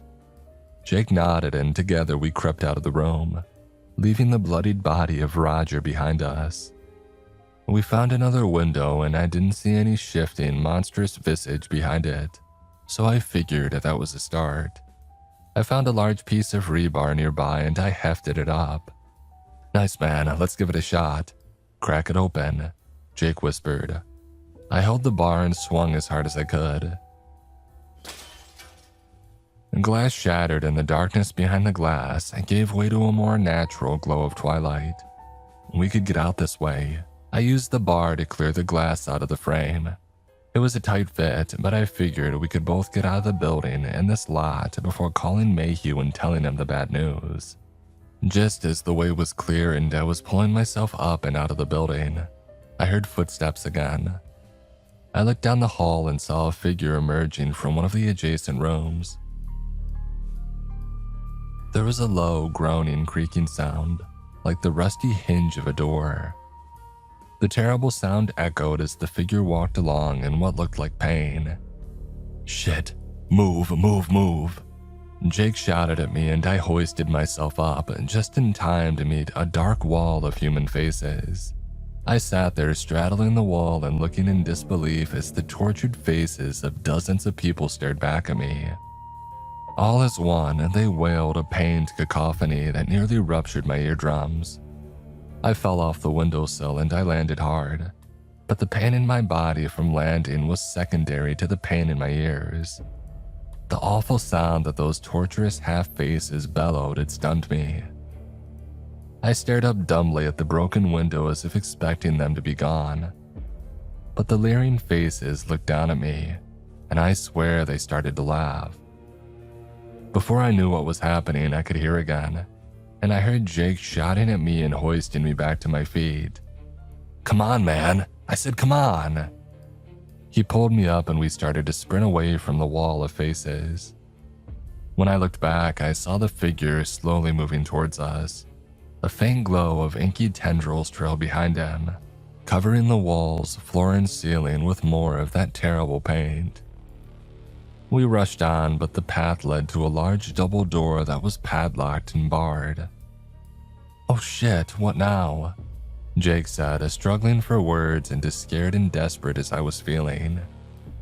My mind was finally recovering, and I noticed that we passed 2 doors in our attempted flight from the building. "This way," I told him, as we moved reluctantly back towards our pursuer. We ducked into one of the rooms and closed the door just as I heard the awful creaking and groaning sound getting closer. The room was small and had old filing cabinets and 2 busted down desks. We took cover under one of them and tried to stifle our strange breathing as we waited to see if the thing would follow us in. For several minutes, we sat there in panicked anticipation. As we waited, I saw something in a half-closed drawer. It looked like a small silver locket.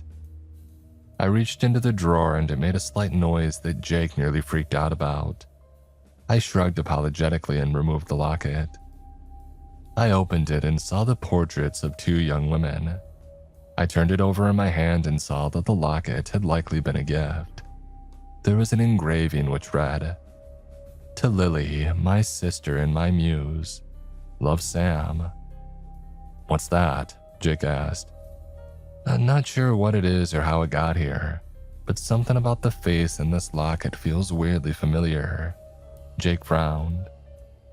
"Alright man, just don't put it on or get possessed by some ghost girl. I'm not gonna deal with that tonight." I agreed and nearly laughed at the absurdity of our situation. For a moment I thought that it might be safe to leave, that maybe we had given our pursuer the slip. I was just about to stand up when the door handle rattled. The door opened with a terrible creak and we both knew that the thing was in the room now. The smell of old paper was replaced by the sickly sweet smell of something rotting, as well as the strong fumes of fresh paint following close behind. I couldn't bring myself to look over the desk. It was in here now. Jake sat next to me shivering but trying to stay silent too. His eyes bulged suddenly and I stole a glance at what he was looking at. It was a snaking tendril of paint that moved past the desk that we hid behind and slowly climbed up the adjacent wall. We heard shambling steps in the room and a terrible gasping sound like a person struggling to breathe. Eventually, the paint on the wall began to take shape and form into the silhouette of a face. Jake shook his head and closed his eyes. I knew that we shouldn't look back, but if we stayed in that place, we would have no choice but to. I had an idea then, and it was a bad idea, but we were in trouble if we didn't do something. As the face began to form, I knew whatever it was would see us, and so I leapt forward and put my back to the face to try to cover its eyes. My plan would have worked, but I tripped and stumbled, knocking a small stack of papers over in the effort. I held my breath, but I heard the footsteps getting closer again. I knew the thing was too close. I had to do something. I jumped up and shouted, "Nathan, wait!" The figure stopped moving and stood looking at me. In the dim light, I finally saw its features, and it took all my willpower to meet its gaze. It was a person, a middle-aged man, bald and with a thin beard. As for eye color, I couldn't really tell. All that showed were fathomless black pits of swirling ink that looked just like the sentient paint that we had been trying to cover up. Whatever was happening to this place, it seemed to have possessed one of the cleaners, and I had no idea what I was really looking at just then. There was a terrible pause, and I thought that I might have made a mistake. I had a feeling that it would rush me and envelop Jake and me in that terrible paint. But instead, I heard a choking, gasping noise, followed by the figure bending over and retching. In the next moment, torrents of the writhing paint left his body, and then the thing that had once been Nathan looked at me again. It cleared its throat and spoke. "You two, more people Mayhew brought to destroy my work. You can't be allowed to live. You can't be allowed to do this." The figure lurched forward and I held up my hands. Wait. We were just hired to clean the place." The thing reached out its arms and snakes of paint began to unfurl and reach out. I thought that we were dead, but I reached for the trinket that I had just found and I held it out. "Wait, was this you? Please tell us who we're really speaking to." The thing stared at me for another moment, and then at Jake as he silently rose to look at what was happening. "Where did you find that?" it rasped. Oddly, the thing's voice softened after seeing the locket. "Yes, my name was Samantha Gardner. I used to work here selling paintings that my sister Lily and I would make. The people loved our work, and for a long time this was a joyful place. And then that lecherous man, Mayhew, bought it and started extorting all the vendors. He started raising our rent for no reason, kicking vendors out who had been here for years, just because they wouldn't kiss his ass. Worst of all was what he did to the female vendors. The terrible face of the puppet Nathan went slack, and I heard bones crunching as a fist balled up. I shuddered as I considered the entity's anger. After a while, enough of us got together and tried to get him ousted, but he took things to an extreme. He knew that I wouldn't let it go. He invited me here to talk it over and tried to come to an agreement, and then he killed me. My sister was horrified and she tried to get the police involved, but they couldn't prove anything. Mayhew ensured that it all looked like an accident. I thought that it was over. I was dead, but somehow Lily used her paints to bring me back. I don't know how it worked or how I'm here again, but what I do know is that I'll get that man for what he did to all of us. Hey, ghost man or lady, we only took this as a temp job. Mayhew sucks as far as we're concerned. He didn't tell us about any of this, so do you think if you'd let us go, we could, I don't know, maybe rough him up a bit for you or something? There's no need to hurt us, right? Jake asked. The figure paused for a moment as if considering. There was a brief glimmer of hope, but my heart sank when the figure shook its head. No, I'm sorry. You are too valuable to me as vessels. The others couldn't leave, this one is too broken. I don't need to trust someone who works for Mayhew when I can just wear them. Don't move. It's less painful if you don't resist. The creature staggered towards us again, arms outstretched, the terrible paint bleeding from its mouth. I pulled Jake away as a gout of black paint sprayed out from the thing and nearly covered him. We recovered quickly and burst out of the room, running away as fast as we could. I looked around as we fled and I saw that the walls were covered in more of the paint. It was dripping from the ceiling now like blood from a wound. We rushed back through the main hall and witnessed a horrifying sight.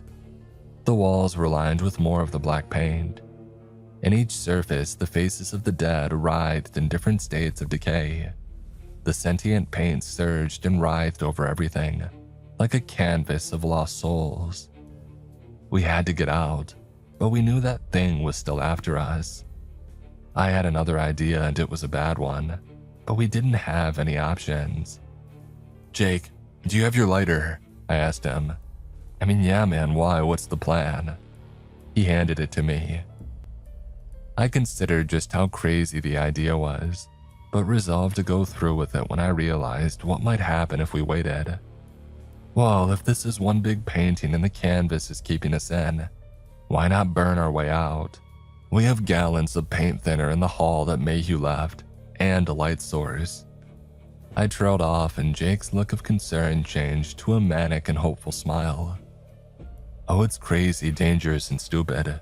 I love it. Let's go. We sprinted back to the front door, ignoring the terrible wailing coming from the images all around us. We got to the front door and saw the drums of paint thinner nearby. Throw some, I called out to Jake. We doused the door with paint thinner, splashing it everywhere since his eyes were closed and he didn't want to look at the terrible faces that screamed back at him. All right, back up, I shouted to him and he stumbled back a few steps. I opened the lighter, struck a flame, and crossed my fingers. I threw the lighter, and after a moment, there was a burst of light as a small fireball flared into life. The stench of burning paint and charred wood was horrible. The faces melted away, then the paint, then parts of the door as the fire spread quickly from surface to surface. Now we just have to get out of the burning building. I laughed as we saw the smoldering door. Suddenly, a terrible wail echoed through the hall, as we saw the twisting form of Nathan being carried aloft by a small wave of living paint. The puppet thing spoke in the enraged voice of the slain painter. You pathetic, monstrous savages, what have you done? My work, my life, you will burn it all down. There will be no justice for us all, no future. No more art. I almost felt bad for the rambling specter, until the horrible face contorted in a rictus of hatred and the thing shrieked and charged at us. We had to go. I looked to Jake and he nodded. We both leapt at the burning door, feet outstretched in a synchronized kick.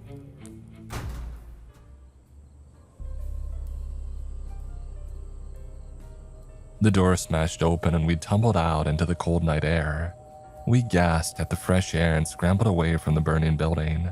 The paint monster continued wailing but could not follow us through the veil of flame. As we watched it burn, we saw the outside tendrils of paint begin to wither and dissipate, despite the lack of touching flame. "Should we call 911?" Jake asked. I considered it for a moment, and then I heard the shrieks inside of whatever still lingered. Nah, let it burn for a bit. We sat and watched the inferno for a while before we heard a car approaching and saw that it was Mr. Mayhew. He jumped out of his car and his face was pale. No, my building. What happened?" He stomped over to us angrily and Jake looked ready to engage, but I held a hand out to stop him and I spoke first. "So, I think a few details were omitted about this project, but I'm guessing we were not supposed to find out before we got turned into demonic meat puppets by the ghost of an artist that you murdered." Mayhew looked shocked that I just said it out loud. I followed it up and pressed. "And you thought that we would die in there like the others? What was the insurance policy that you had for Roger and Nathan? Was it a lot? How much was ours? Hopefully it was on par with whatever you'll get for this place burning down." I flashed a sarcastic smile and he fumed. Mayhew looked indignant and started to respond. "Oh no, it's not like that. The job needed to be done to keep me." He stopped and corrected quickly. "To keep the business safe. All the money just helped cover the expenses. It's not my fault they couldn't listen and stay safe." At that point, Jake was done with words, and just as Mayhew was looking smug at his own sense of superiority, Jake punched him hard in the face. The big man staggered and fell down. Jake was about to follow up, but I held him back when I saw that Mayhew had drawn a gun on us. He looked up at Jake with a bloody nose and hatred burning in his eyes. "I ought to kill you for that. But first responders are probably on the way and wouldn't look good for the public. Plus, I think the fire may have contained it. I never thought to try it before since I couldn't be sure. I didn't want to let it out. But I think that it's gone." He looked around and smiled. "So I'll let y'all leave, but if you so much as say anything about this, I swear that I will." I interjected, pulling Jake away from jumping at the man again. Yeah, we won't. Go to hell." I pulled Jake away and took a few steps back from Mayhew, who huffed and put his gun away. He mumbled something about lawyers and got back in his car. "We just gonna let this murderer get away like that?" Jake said indignantly. I felt an odd tingling in my pocket and I removed the silver locket. I looked at it and smiled. "No, it's fine, he can leave, but he won't be escaping justice this time." And Jake looked confused as I bent down to collect a small scrap of paper that lay by his feet. I wrapped the paper around the small locket and felt a disturbing sense of energy. I broke into a run and moved quickly to sidle up to the Oldsmobile as Mayhew was departing. I slipped the small fragment of paper into the seam of his trunk right before the car sped off. Jake ran up looking confused. "What was that?" he asked. I held up a hand and pointed to Mayhew as he drove away. I watched with a smile as lines of black paint started emerging from his trunk. Jake saw it too and his eyes went wide.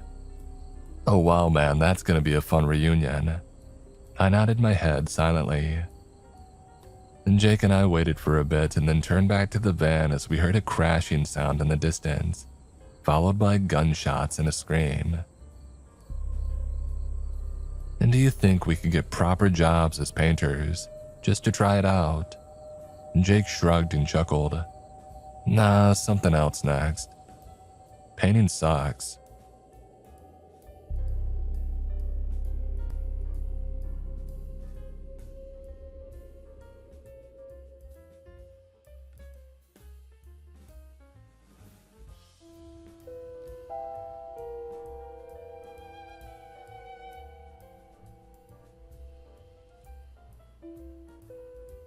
I won't beat around the bush. I might as well get right to it. The instructions for the successful defense of the Tartarus Mall are sure and simple. First things first, Tartarus ain't actually the mall's name. That's just what I call the place on account of the store that I have to guard. I won't tell you the mall's proper name for security reasons. But yeah, so one of the stores in the mall is called Tartarus, and this store is perpetually closed. I've never seen it open. A metal sheet lives across its door and its window displays are always empty, boarded up even. The instructions, to put them simply, are as follows. 1. Watch Tartarus. 2. Don't let anybody in. 3. Don't let anyone out. Boom.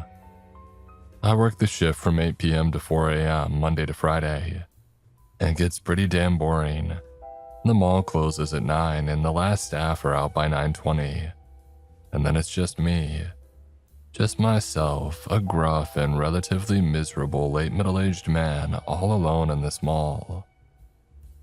There are 5 other men like me, or hell, some could be women, I guess. 2 of them do the weekend, I hear. The other 2 do weekdays. One works 4 a.m. to 12 noon, and the other from noon to 8 p.m. We're not supposed to meet each other. That being said, I'm pretty sure that I bumped into the guy who works the noon to 8 p.m. shift one time. He just had this look about him. 20 or so years younger than myself, I should think. Hard to tell since he was wearing a mask, but he had seen some shit. You can see it in their eyes. He nodded at me as I passed him by, seemed to realize that he was running late. Could have just been a stranger, I guess, ex-military or something, but I don't know. I just had a feeling. I'm working right now, in fact. It's a typically dead and quiet night. The moon is out and its light shines through the purple-tinted glass of the roof, washing the vast, open plan of the mall in a pleasant and dreamlike violet. I glanced over at Tartarus. The metal sheet door sits resolutely in place. The windows are dark and dead. You can hear stuff coming through sometimes, whispers and mutterings. On some nights, the metal rattles. Those nights ain't fun. I take a sip of my coffee and I lean back in my chair. I say my chair. It's one of the mall's massage chairs. It isn't turned on, but it's still comfy. As I try to relax, the music in one of my headphones starts cutting in and out. I grumble in frustration and pluck the bud from my ear to fiddle with it. Damned things. I need new ones really bad, but I wouldn't have the faintest idea what to look for. My daughter got me these 8 years ago, I think it was. And they might have been good then, but they ain't much good now. They've held out pretty well this whole time though, so that's something, I guess. But still frustrating. I'm listening to Jolene tonight, or while I'm trying to. My employers are secretive people. I was scouted for this position, and you know what? It actually pays pretty well. I've been doing this stint for 5 years now and only felt the need to ask for a pay raise once in all that time. And they gave it to me, no question. I suppose that I could ask for another, but I don't want to push my luck. The money is decent, and for what? Watching a damn closed-up store in an empty mall. Keep some secrets. And occasionally do what needs to be done. I take a sip of my coffee. I think back to my early days, back to when my daughter was still just a youngin'. I was far more curious about it all back then. I mean, hell, who wouldn't be? I glanced over to the metal door of Tartarus. And towards the end of my very first week, I had already dislodged that thing. It ain't hard if you've got a bit of strength to you. Raise it up and then unlock the barred door behind. Easy enough if you have the key. And then you can just stroll right on in. I don't know what kind of store Tartarus might once have been. I remember looking around, and the walls were painted red and black and gray, and they were peeling. Scuffs and scratch marks streaked the carpets. The place was pretty empty, although not entirely so. There's a dusty old right-angled counter in the middle, and I remember seeing a clear plastic spray bottle half filled atop this counter. No cash register, no items or racks or shelves. Just this one bottle, a small rag, and a marker pen right beside it. The bottle was labeled bleach. In the far corners of the store, which by the way appeared ever so slightly further and wider than one would expect, in these far corners were a collection of eerie mannequins, all faceless, leaned and stacked against each other in various sizes, all faceless and all stripped of clothing. As some of the mannequins had stuff written across their faces, I remember walking up to them, walking past and taking a closer look. Upon the closest was written, Jaden R. Curious. On the next was written, Charlotte R. And then on the third, a little further along, Zach S. I couldn't make sense of it back then. I remember puzzling over the names, and I counted 5 different initials in total, RSNT and SL. There were 7 mannequins with names attached to R, 4 attached to S, 2 marked with an N and 2 marked with a T, and only a single mannequin labeled with an SL. One of these mannequins, a male figure labeled with a T, had been crossed through with a large black X, and 5 of them were entirely blank. I found a storeroom near the back filled with dozens more. What the hell is this place? And you know, these mannequins weren't even the weirdest thing about the abandoned store. The weirdest thing by far was hidden behind the counter, right in the center of the room. A singular, deep, dark hole, right there in the middle of the floor. Goddamn, I had murmured aloud, peering cautiously down. The hole in the ground reminded me of one of those kids' slides, the types you see in McDonald's funhouses and ball pit playpens. Old and dusty and grimy, hard plastic.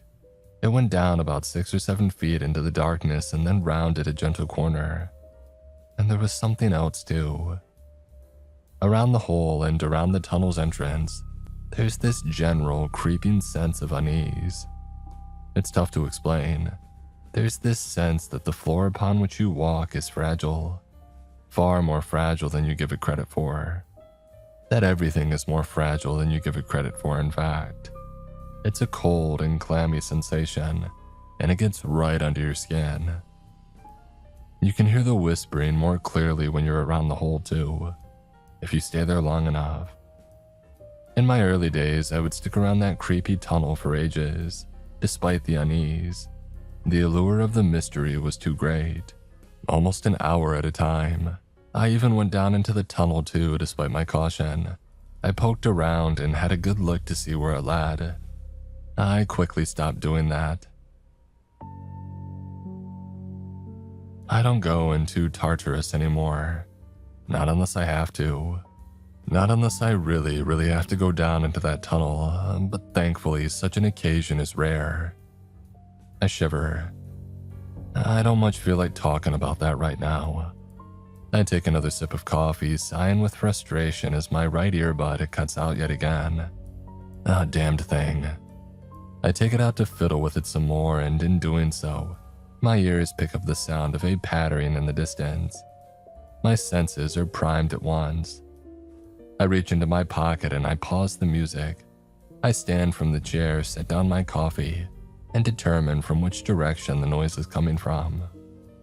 The pattering rises into a murmur, and before long I hear the laughter and muffled speech of what sounds like a group of teenagers. Oh great, I haven't had to deal with something like this for a while. I check my watch.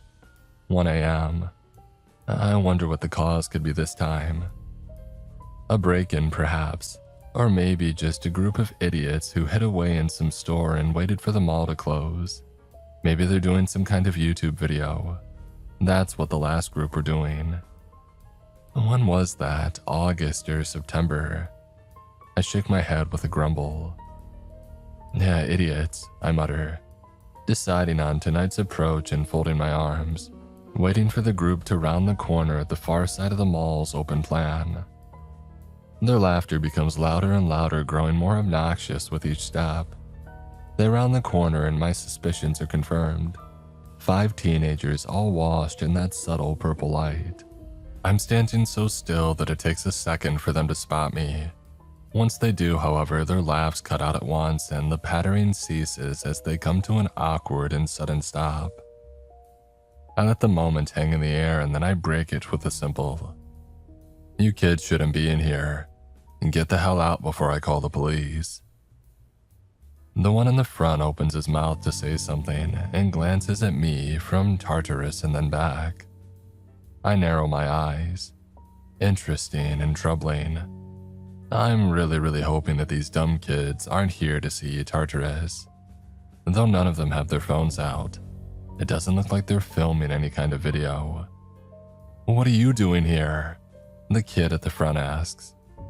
He's got some stubble around his chin and an oversized white sweater. I can sense the general anxiety of the group, but this guy, he seems bolder than the others. "What the hell kind of question is that? I work here, get out. Don't make me ask you again. You're not wearing any kind of uniform. And what kind of security guard hangs out right in the middle of the mall?"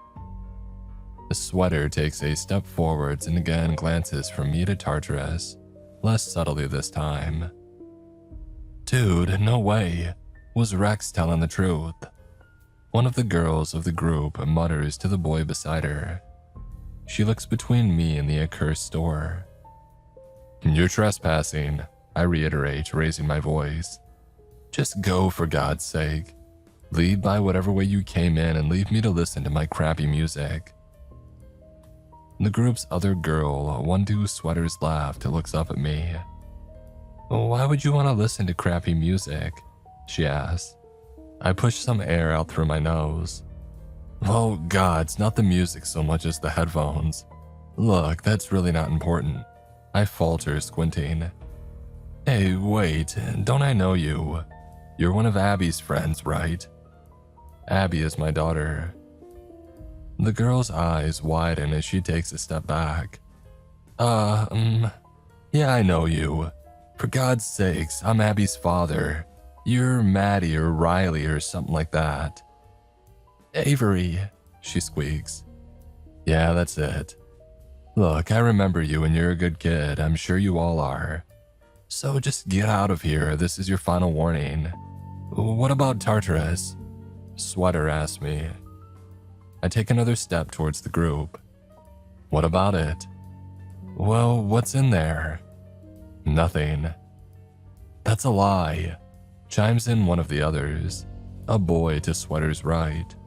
Long blonde hair over his fringe. "There's stuff in there, we know there is." I take another step towards them. Kids these days so reckless. Back when I was young, if I had seen somebody like me in a place like this, at a time like this, I would have ran for my life, not engaged in chit-chat.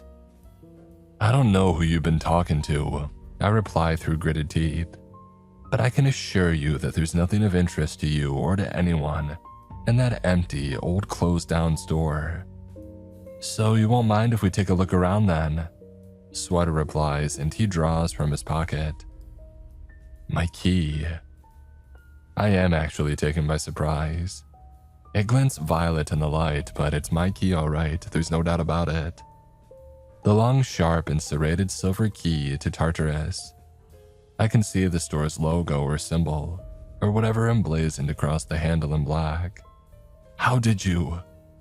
"Oh, you dropped it back there in the hallway." "Careless." There's a tense pause. "Now!" Sweater shouts and the group disperses. Avery goes with Fringe and a pair, but the others all split up and run their separate ways. "Oh, for God's sake!" I bellow out into the mall, taking off after them. I mean, how could I be so careless? I dropped my key, but that's impossible. I'm always so careful. Never in all my years have I lost that key. I watch as Sweater tosses something shiny and silver to the group's other girl before she sprints down an adjacent hallway, past a Claire's and a Starbucks. I am taken by the coordination and pre-planning of this group. Not because Sweater actually passed her the key, but because he pretended to. It was a quick motion, but I caught it. It was only a coin. The actual key was hurriedly and subtly passed to Fringe before they parted ways. I saw the hands connect. Oh, these guys are something else. I mutter as I change directions and head off after the duo. For God's sake, even if I get rid of them tonight, they'll probably be back. I might have to bring out the big guns to scare these ones away. I race past the mall fountain, a white and marble thing with a life-sized horse carved as its central feature. It doesn't take me long to catch up to them. I may be old, but I'm sprier than I look. Hey, not so fast, I call out, reaching out and grabbing the scruff of Fringe's jacket. He lets out a yelp and skids. Avery carries on a little further before stopping herself to look back at us. She puts her hands to her mouth. Wait, Liam! Liam, I snarl, looking down into the kid's face as I catch my breath. You've made a mistake here today, kid. Hand over the key and I'll think carefully about what it is that I'll tell your parents. If he's friends with Avery, then he probably goes to my daughter's school. And if that's the case, it shouldn't be too hard to work out who he is. I can't give you it, he stutters, not so confident now. Please. Oh Jesus, have a little backbone, have some self-respect, kid. Now give it over before you make me take it from you. I've given you guys enough chances already and I'm really starting to lose my patience. Well, I can't give it to you because it's not mine to give. It's mine. No sir, it isn't. It's Rex's. I pause. Rex? Who the hell is Rex and what are you talking about? Oh, it's Bryce's brother. Bryce? You know, the boy in the white sweater. Oh, don't lie to me, kid. I know a Tartarus key when I see one. And then it hits me. A cold feeling spreads out from my stomach and I actually think to check my own pocket. The pocket that I keep the key in. And I realize that I've been duped. My key is right there in my pocket and it always was. I draw it out and it sparkles in the light. Silver with the black logo of Tartarus emblazoned upon it. Of course I didn't drop my key. I would never do such a thing. Which means, you have your own key. My voice had dropped and the entire atmosphere had changed. I think perhaps that Liam and Avery could sense this. I release Liam from my grip and he stumbles away. Avery goes to him and they look up at me as I try not to panic. Starting to get quite scared now. Where did you get the key? I asked them and then louder. Where did you get it?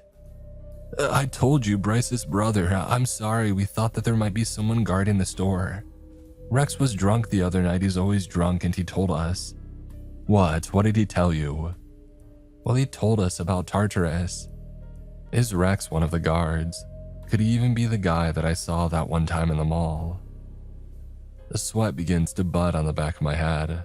Very slowly and very calmly I say to them, just give me the key, that's it. Liam glances to Avery and she checks her watch with a glance. Bryce never gave me the key, Liam says in a quiet voice. He kept it the whole time. He turns out his jacket pockets and they're empty. I would be able to see its outline if they were in his jeans. I put my hands on my head. Fool me once, shame on me. Fool me twice, shame on me. I hear the sound of the metal sheet door of Tartarus being raised in the mall down the corridor behind me, and I shoot a look back into the purple gloom. They'll have joined up with the others by now, Liam says. The others?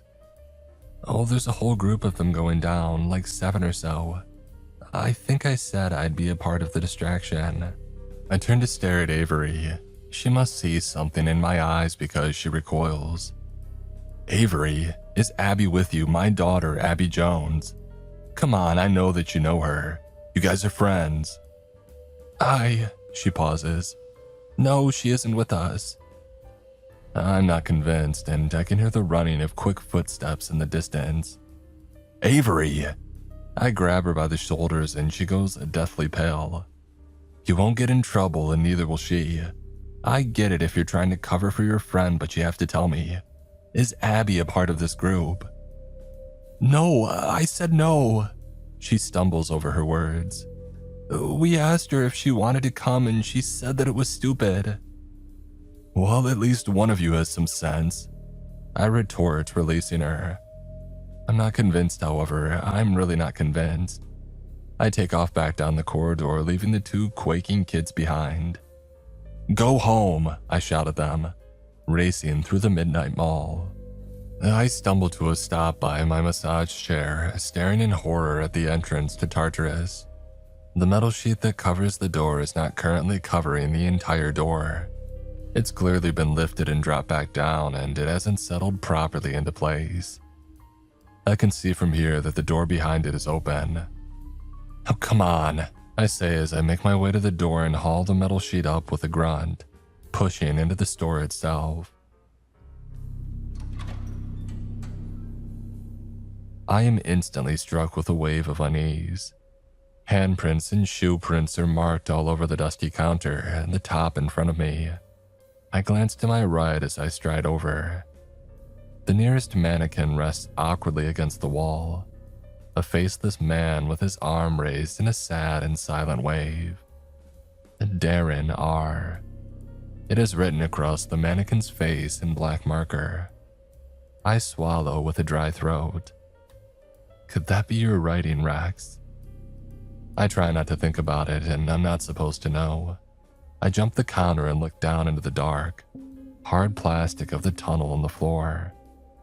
I run my hands through my gray flecked hair and I look around. The mannequins watch silently, judging. I swear some more and I slam a fist down onto the counter. I think over the instructions. 1. Watch Tartarus. 2. Don't let anyone in. 3. Don't let anyone out. I also think about whether or not my daughter might be amongst this group of young idiots. How close she was to the people who had just leapt so foolishly down into the dark. I consider what I would want if another parent saw my Abby head down into such a dangerous place.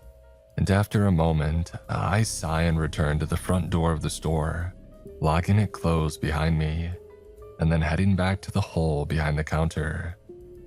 I don't get paid enough for this shit, I mutter as I prepare to follow on down. The tunnel in the ground seems to know that I intend to enter. The whispering coming from the depths increases, becoming a fog-like shivering and rattling around the back of my head. I sit myself down on the tunnel's edge and with one last deep breath, I push myself off the side and drop down into the dark.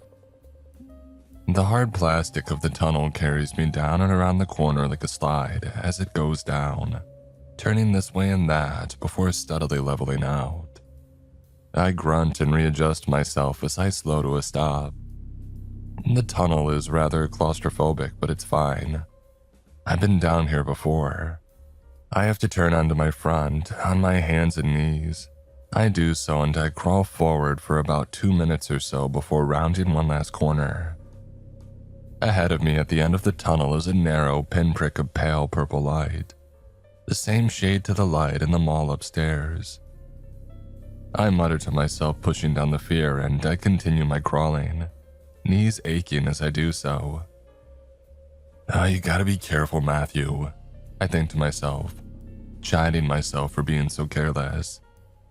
Can't let this sort of thing happen again. This was too many kids by far. The purple light at the end of the tunnel grows a little brighter. The view into the world beyond becomes clear. I can't hear any of the teenagers, I realize, which is not a good sign. Not a good sign at all. My heart is pounding. I'm not supposed to be down here. No one is supposed to be down here. And yet, here we are. Oh, pull yourself together, I think. Let's get this over with. Abby might be down here, despite what Avery said. She might be down here with her friends.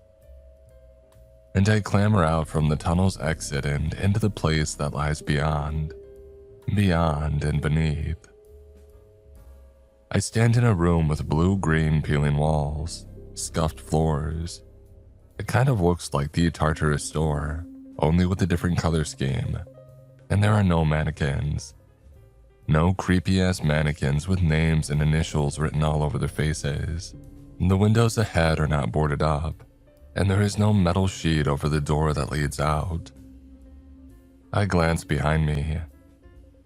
And the tunnel does not go down into the floor, of course.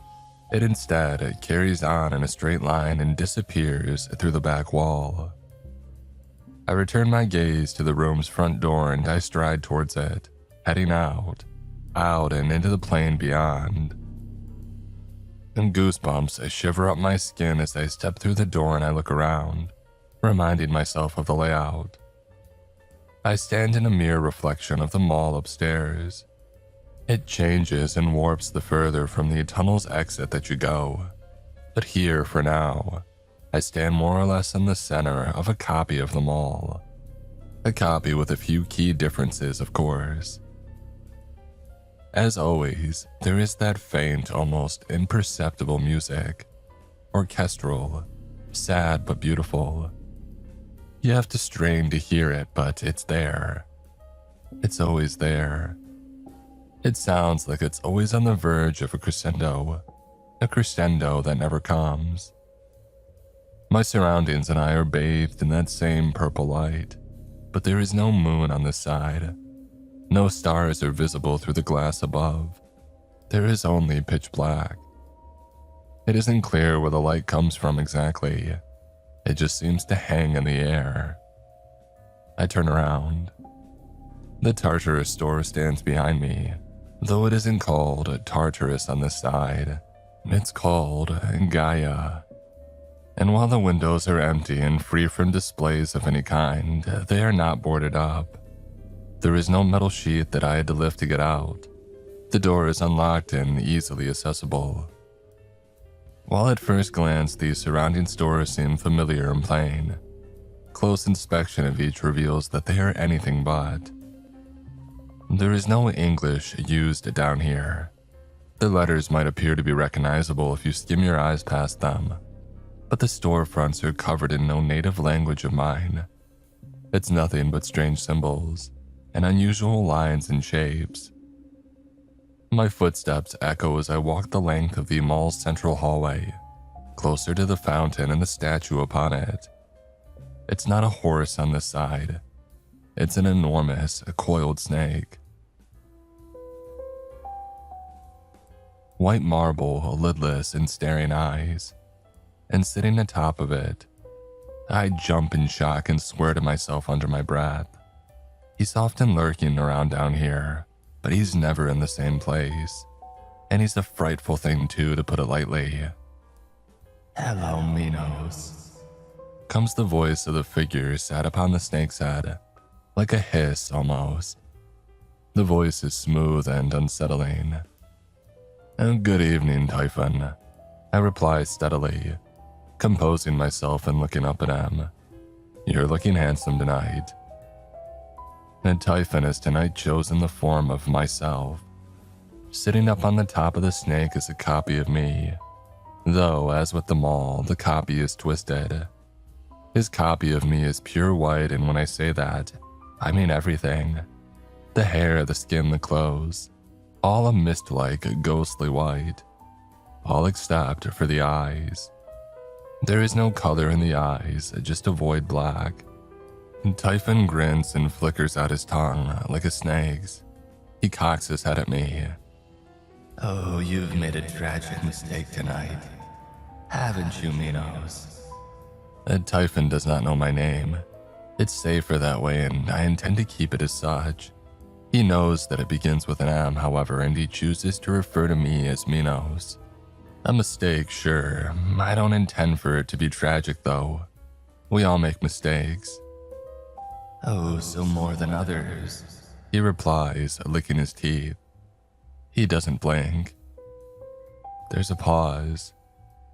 "Well, I'd best be looking for them then," I say, doing my best to sound casual. "I imagine you saw where they all went." "I did.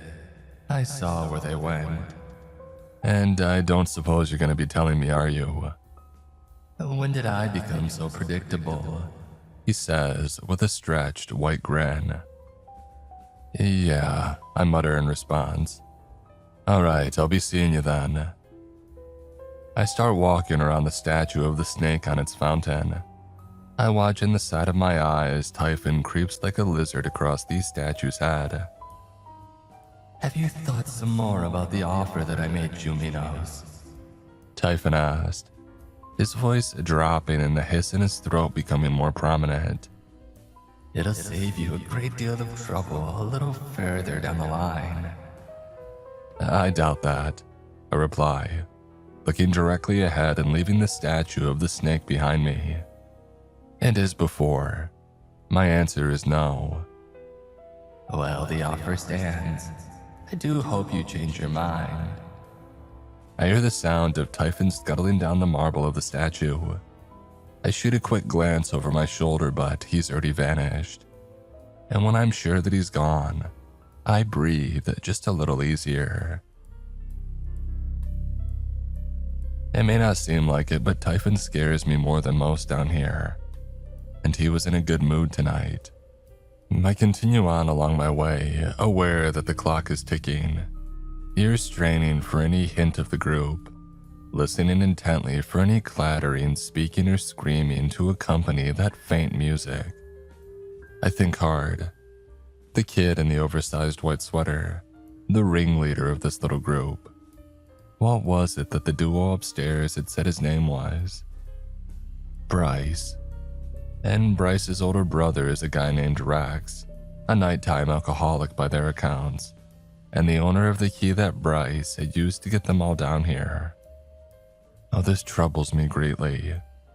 Ignorance is bliss, and I know more now than I had wanted to. So Rex is likely one of my mysterious colleagues, another of the shift workers, the tragic guardians of Tartarus. It fits, given the existence of the R initial scrawled across many of the mannequins upstairs. And this colleague of mine has supposedly been careless with his key. Idiot, I mutter, though my heart goes out to him. And now his brother is down here in the depths, maybe with Abby. I increase my pace.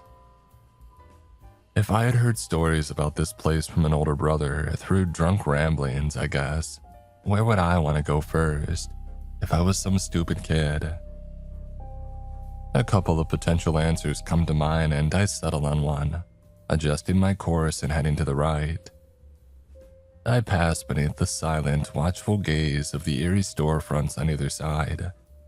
The color schemes, all washed in violet of course, seem vaguely familiar in one's peripheral vision.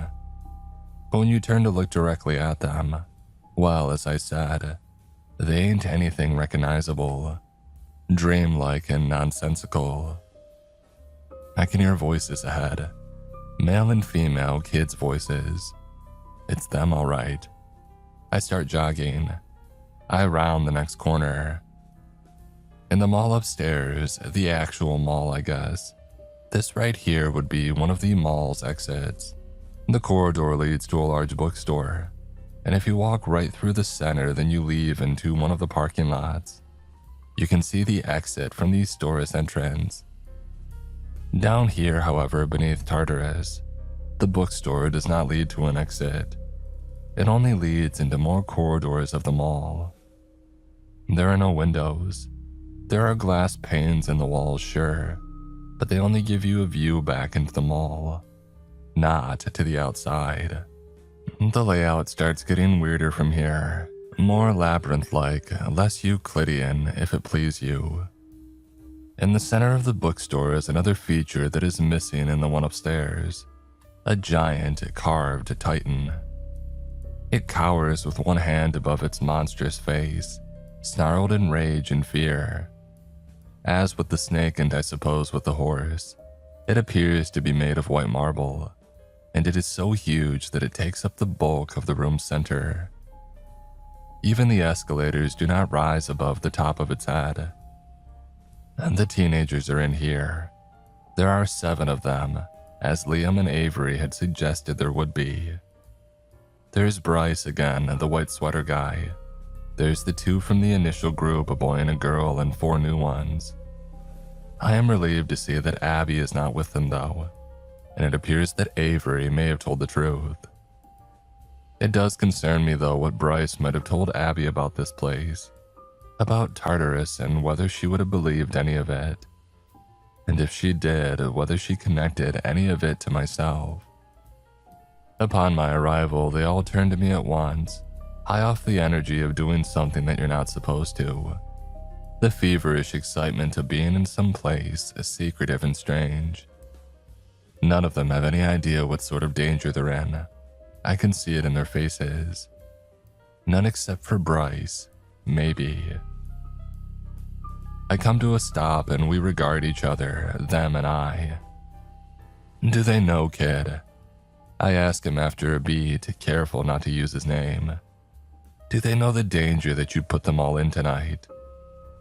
I look them over. And don't use each other's names. If you call each other by your real names down here, you might not get back up. There are creatures down here that are always listening. Oh, what's he talking about, Bryce? One of the girls asks him, the excitement faltering in her demeanor. Oh, for God's sake, I bellow, striding forward. They back up against the base of the statue of the Titan. What did I just say? What the hell is wrong with teenagers? Why are you all so thoughtless? I jab a finger into the girl's face. I appreciate that she's just a girl and I'm a grown man, and the gesture must come across as quite frightening, but frankly, I don't care. My priority is getting them all out of here. I said no names. No names. Do not use my name if you happen to know it. Do not use your friends' names, or else you might just get stuck down here forever.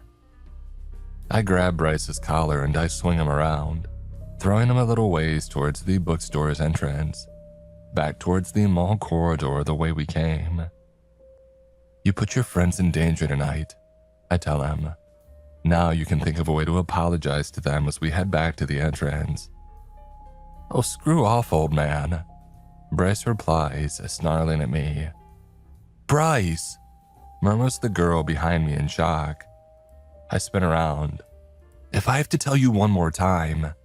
Hey, leave her alone, Bryce shouts. We're not gonna go with you. We all knew the risks coming down here, and we're not leaving until we've completed our mission. What the hell are you talking about, kid? I reply, exasperated. Why are you so intent on being down here? Just let me do my job, for Christ's sake. I'm getting real tired of this shit. Why are you so stubborn? This isn't the place for some dumb teenage urban exploring. We're not urban exploring, you old miserable man, Bryce replies, folding his arms and fuming.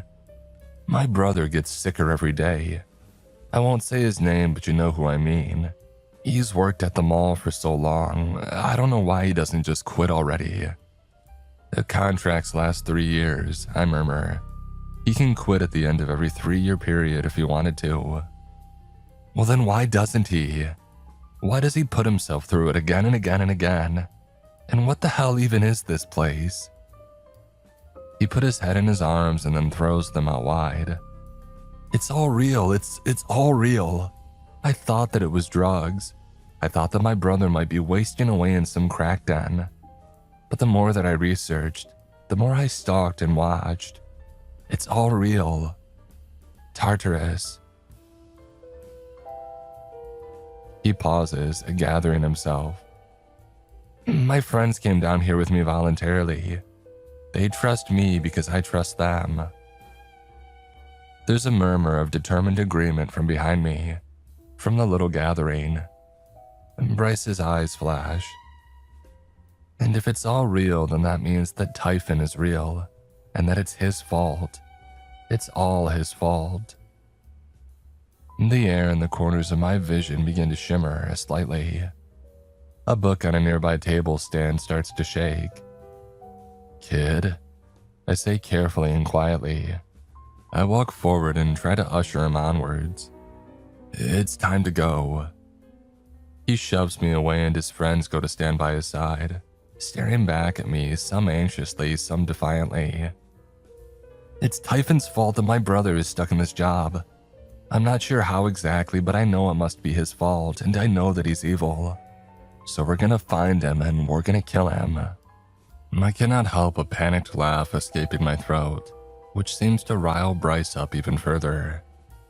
Kid, what are you saying? You think you'd be able to kill Typhon? You think you'd be able to, even if it were possible? This is insane. Unless you want to put your disappearance on your brother who's already struggling, then go back to the entrance, all of you. A voice from above cuts through our clamor like ice. It is a disconnected fragment of a sentence, chilling in its lack of context. The voice is neither male nor female, raspy and cold. Hissing in bouts of fiery spouts, the big one shouts. I know what I'll see before even looking up. It's one of Typhon's playthings. We're steadily running out of time here.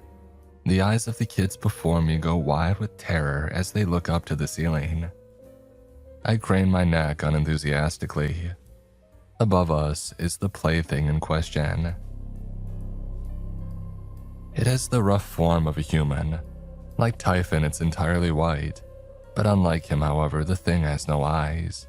No features on its head at all, actually. No face, no hair, no ears. Just a blank canvas. It has one large mouth in the center of its chest.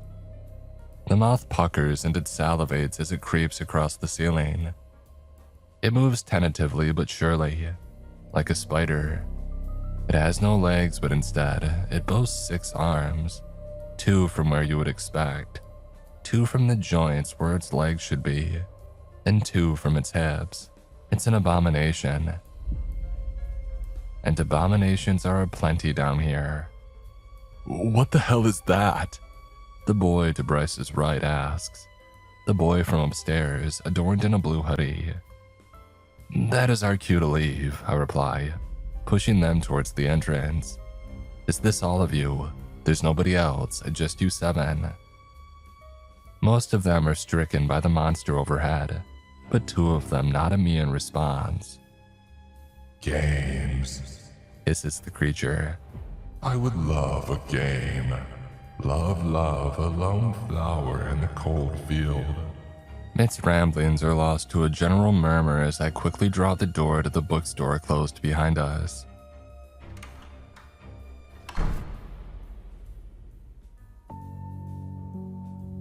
Bryce gathers himself. He glares at me with a purpose and determination well beyond his years. I came here for a reason. There are worse things than Typhon down here. My brother talks in his sleep. He mumbles when he's wasted. I know what needs to be done and I'm not afraid. And the kid pushes right past me. He slams open the bookstore door and races right through to the doors on the opposite side. Blue Hoodie goes with him. One of the new girls goes as well. I've got your back, man, the boy shouts as he joins his comrade. Yeah, we're with you, the girl cries. You idiots, you'll never see the daylight again. I roar after them, painfully conscious of Typhon's plaything, scuttling across these shelves above and after them. I swivel back to the rest of the group. My chest tightens up. Fine. They want to disappear so badly, then so be it. Forget them. Anybody else want to die down here in the dark? I am met with stricken silence. Good. Then let's go.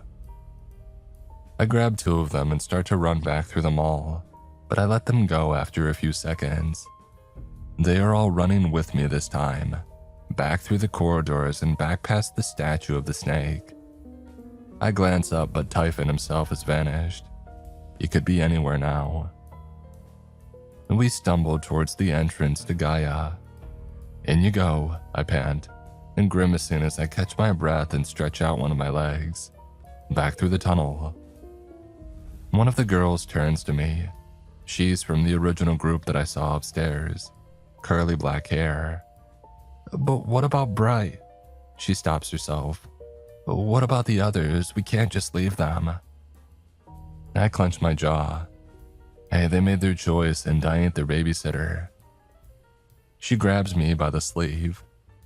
Oh, please, sir, please. I'm sorry, okay? I'm sorry that we made you come down here, and I'm sorry that we all thought this was a good idea.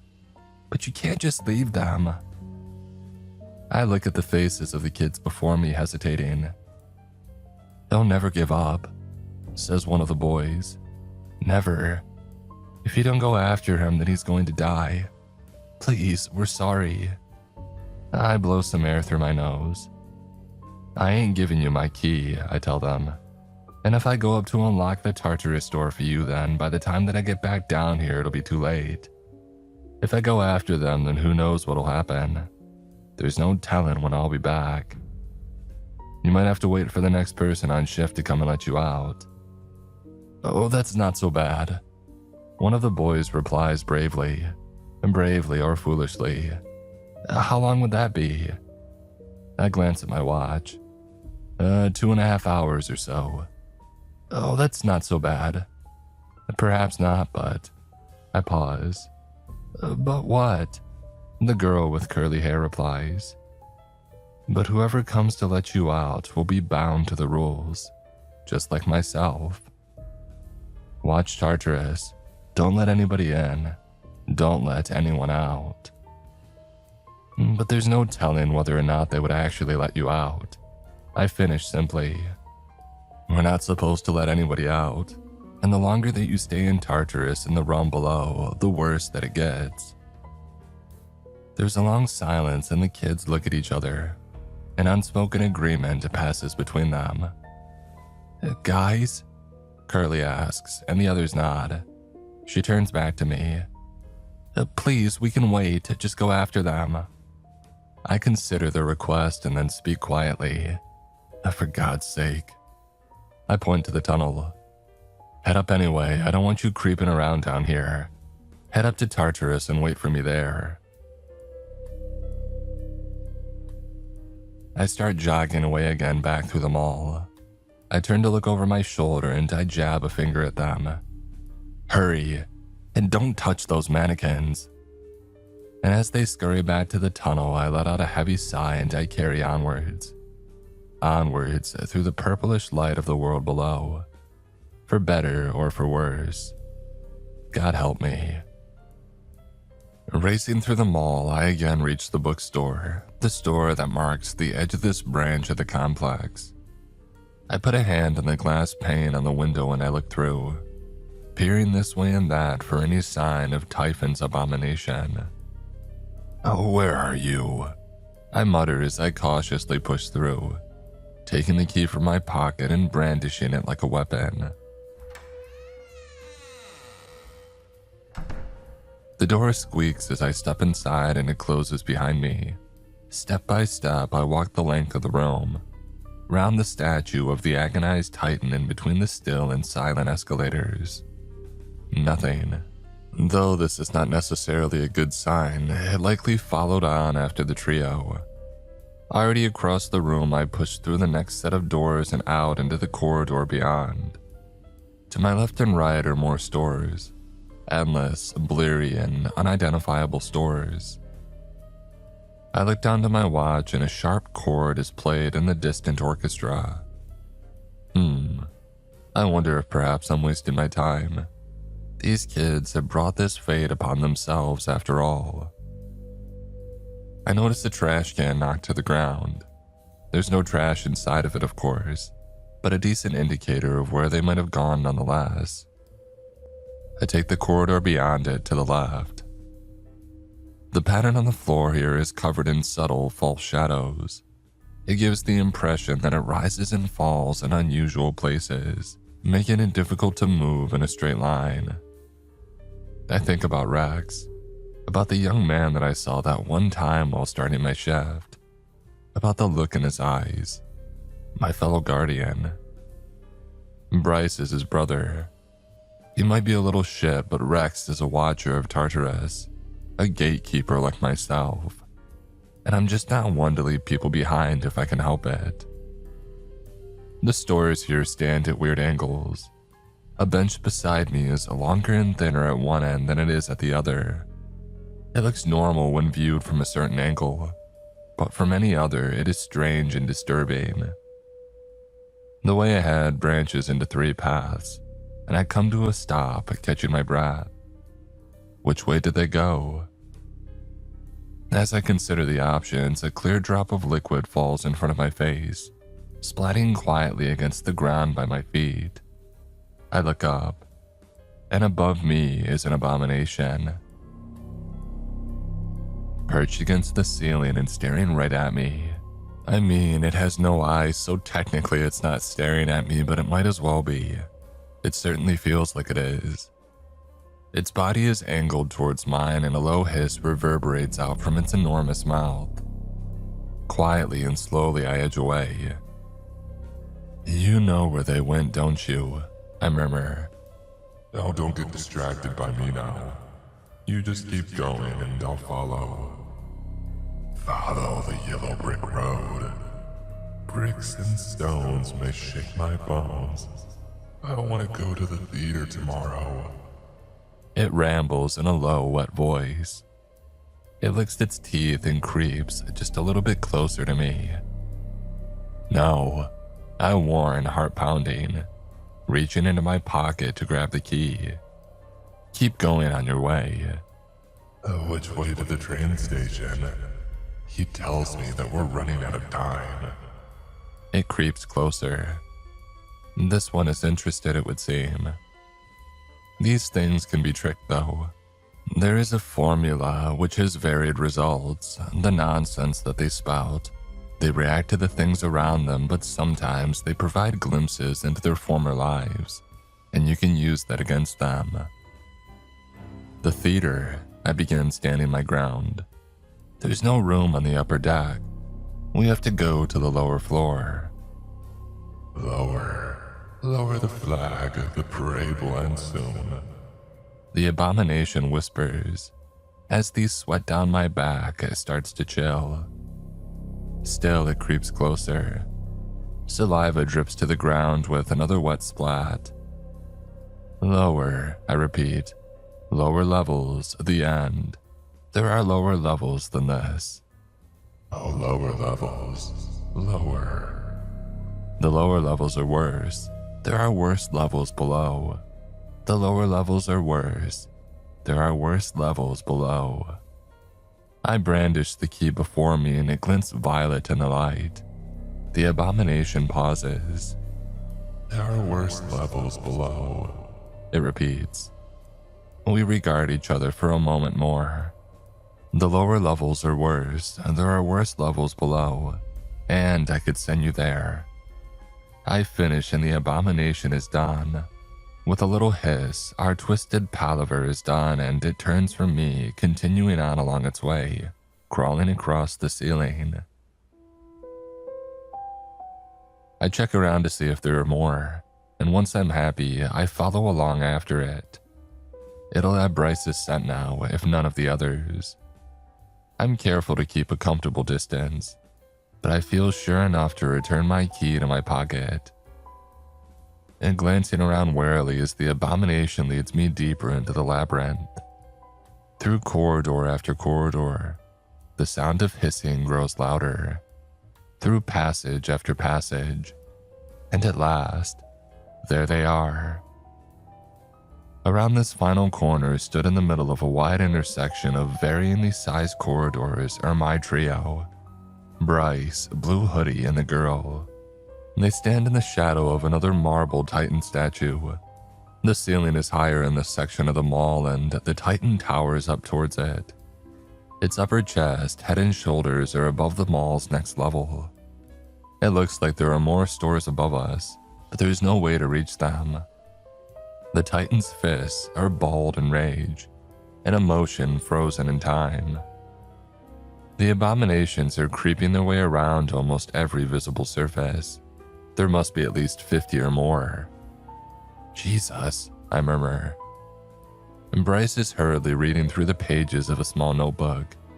Blue Hoodie and the girl are standing on either side of him, sweating and anxious, watching the encroaching abominations. Blue Hoodie spots me first and he nudges Bryce. The three of them look over to me and Bryce grimaces, stowing the notebook away in his pocket. "Why are you still following us?" he asks, his voice echoing around the space. I cringe and glance from abomination to abomination. "They aren't going to hurt us," Bryce says, though he doesn't sound too convinced. "I know what they are, what they used to be." "You don't know jack shit," I reply. "Now what do I have to say to convince you to come back? There are people who care about you, you know. Not me, but people." Bryce half smiles and raises his voice. "Typhon," he shouts, to a sudden shiver of hissing around the room. "I want to make you an offer." I shake my head with gritted teeth as a cool draft blows down the nearest corridor. "Hello," Typhon replies. All eyes look up to see him leaning over the rail of the floor above us, peering down with that grin stretched wide across his face. He has taken the form of Bryce, an altered Bryce, of course, pure white with those black, unblinking eyes. The three kids draw a little bit closer together. "What do we have here?" Typhon asks as he drifts down from the rails like smoke, settling on one of the Titan's knees and resting there. "Two young gentlemen and a young lady." He looks over to me. His gaze is, as always, cold. "These fine folks with you, Minos." "Typhon," I mutter, raising a hand. "Just let these ones go." He laughs, and the abominations all perched and wait around us echo the sound with a series of hisses. "Oh, let them go. I'm not keeping them." Typhon's attention drifts back to Bryce, and he leans forward, resting his chin in his hands. His snake-like tongue flickers out from his mouth. "You think you have an offer to make me, young man?" "I know you like to make deals and bargains," Bryce begins, reaching into his pocket. But Typhon interrupts. "Oh, do you now? You must know all sorts of things. How clever. A clever man." His grin stretches wider still, cracking the corners of his mouth. "Clever," echo the abominations, hissing. "Clever and cleaver needs to be cleaved. Four-leaf cleaver." My blood chills. "Oh, and what kind of deal and bargain would you like to make with me today?" Typhon asks, staring down into Bryce's face. Bryce swallows and draws from his pocket the key to Tartarus, his brother's key glinting purple in the light. "What the hell are you doing?" I hiss to him, but he ignores me. "I will give you this key," Bryce says. He's doing his best, but he doesn't sound as confident as he did before. "I will give you the key to Tartarus in exchange for something of equal value." "And what would that be?" Typhon asks, the purple-silver shine of the key reflecting in those black pools of his eyes. "Release all the abominations attributed to R. Just let them go." "Ooh, now that is an interesting request," Typhon replies after a pause, slithering around the Titan's knee and standing instead on his foot, a little closer to us but still a meter or so above the ground. "Attributed to R, you say? Well, I don't have the first idea which of my playthings were the responsibility of your brother." "You're a liar," Bryce replies, though still trying to keep his composure. "Oh, so R is your brother then? I thought I had picked up on a family resemblance. Noted. So you stole his key. Are you sure that it's really yours to offer in trade?" Bryce falters. Typhon chuckles and speaks on. "And I'm not lying to you. It's so difficult to keep track of who sends me my playthings. And why would I care? It matters not who allows them down." I watch this back and forth with white knuckles and a clenched jaw. I don't know if Typhon is truly interested in the key, He's never expressed any particular interest in mine, though it's possible that Bryce knows something that I don't. Bryce grips the key a little bit tighter and he holds it a little bit higher. Let the abominations go. That's why my brother keeps doing his job. Year after year, it's because he can't forgive himself. He can't forgive himself for all the people that he's let through, and he'll never stop coming here until they're all free. The Typhon starts making his way towards Bryce. His steps are slow and lazy, but his eyes remain fixed resolutely on the boy.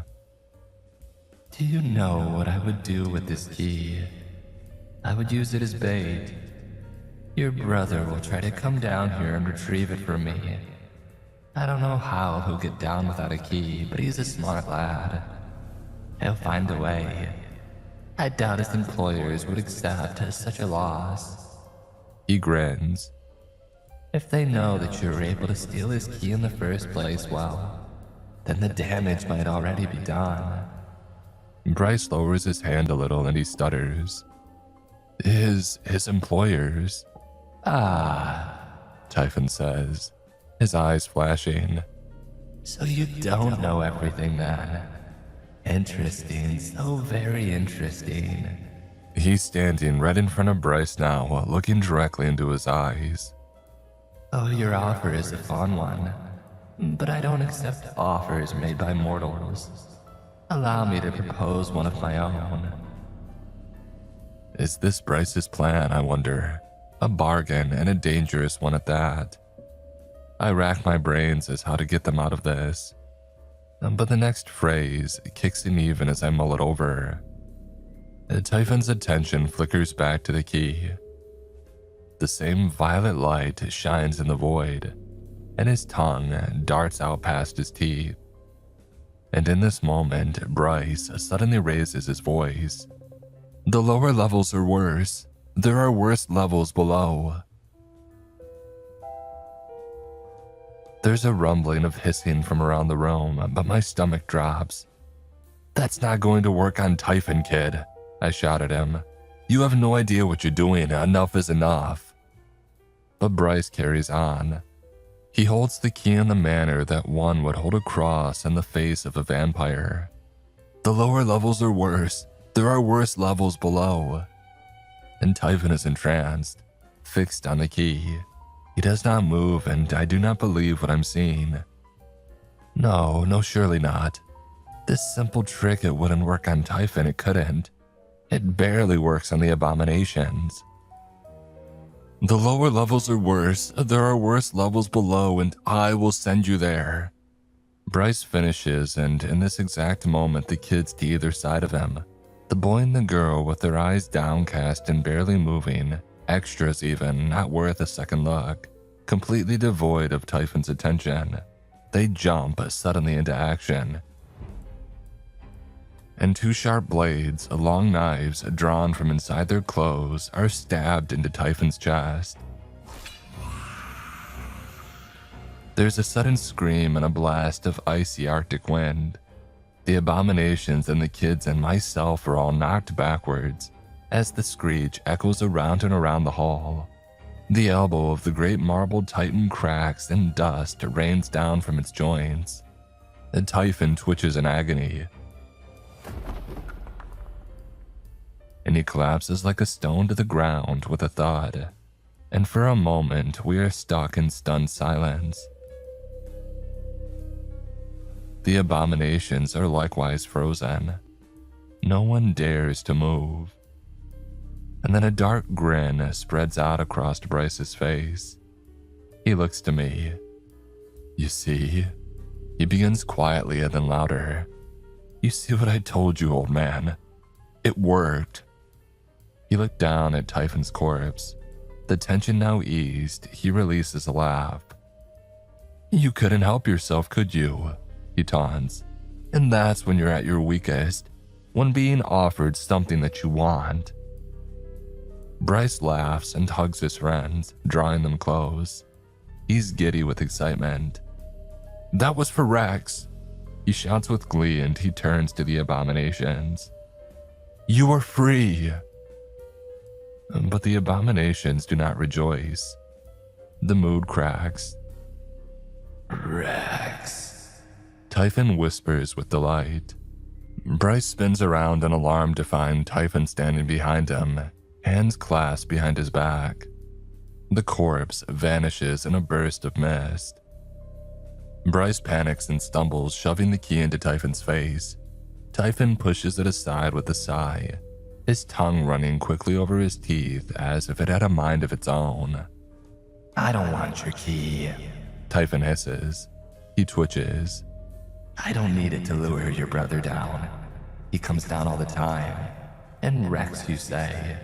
His name is Rex." "Stay back." Bryce splutters, his courage completely shot. "The lower levels are worse. There are worse." Typhon laughs in Bryce's face and increases his height. He's still using the boy's form, but it grows now, stretching upwards like a snake. "Rex." Typhon laughs feverishly, drunkenly almost. He looks up to the sky and laughs all the louder. "Rex, Rex, Rex. A noble name. What's in a name, Bryce?" He stares suddenly down into the face of the boy, his black eyes shining and terrible. I've begun to retreat, careful and slow. I beckon to the others, to Blue Hoodie and the girl, and they all have begun to creep towards me, but Bryce is trapped, transfixed. "Oh, this was fun." Typhon says airily, tapping Bryce on the head. "But I think we're done now, Bryce." Typhon has begun to salivate grotesquely. Saliva spills from his lips and splashes against the cold floor below. "Oh, I can't wait to meet him. We have so much to discuss." Typhon's neck slithers around and his eyes meet mine. "I've made him the same offer that I made you, Minos," He whispered. "I wonder if he'll be more inclined to agree when his brother lies below. Especially now that I know his name." I take a step back as the abominations close in. "What have you done, kid?" I murmur. "What have you done?" And Typhon giggles with glee, frothing at the mouth, and his twisted form, his pale copy of Bryce, stretches further up above our heads like a monstrous cobra. "Rex, Rex, Rex." He repeats over and over, and he points carelessly down at the quivering Bryce below.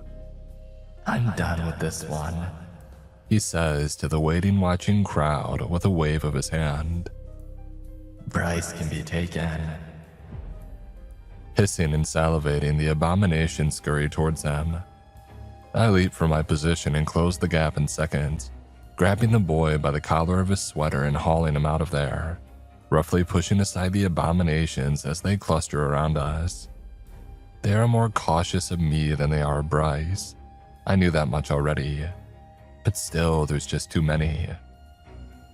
I struggle under the growing weight of the creatures, their cold, clammy hands all over my face and body. I feel their hot, wet breath against my skin, their hissing in my ears. I can feel the sting of their teeth as they bite at my arms and legs to keep me in place. To keep me in place so as to undergo the process.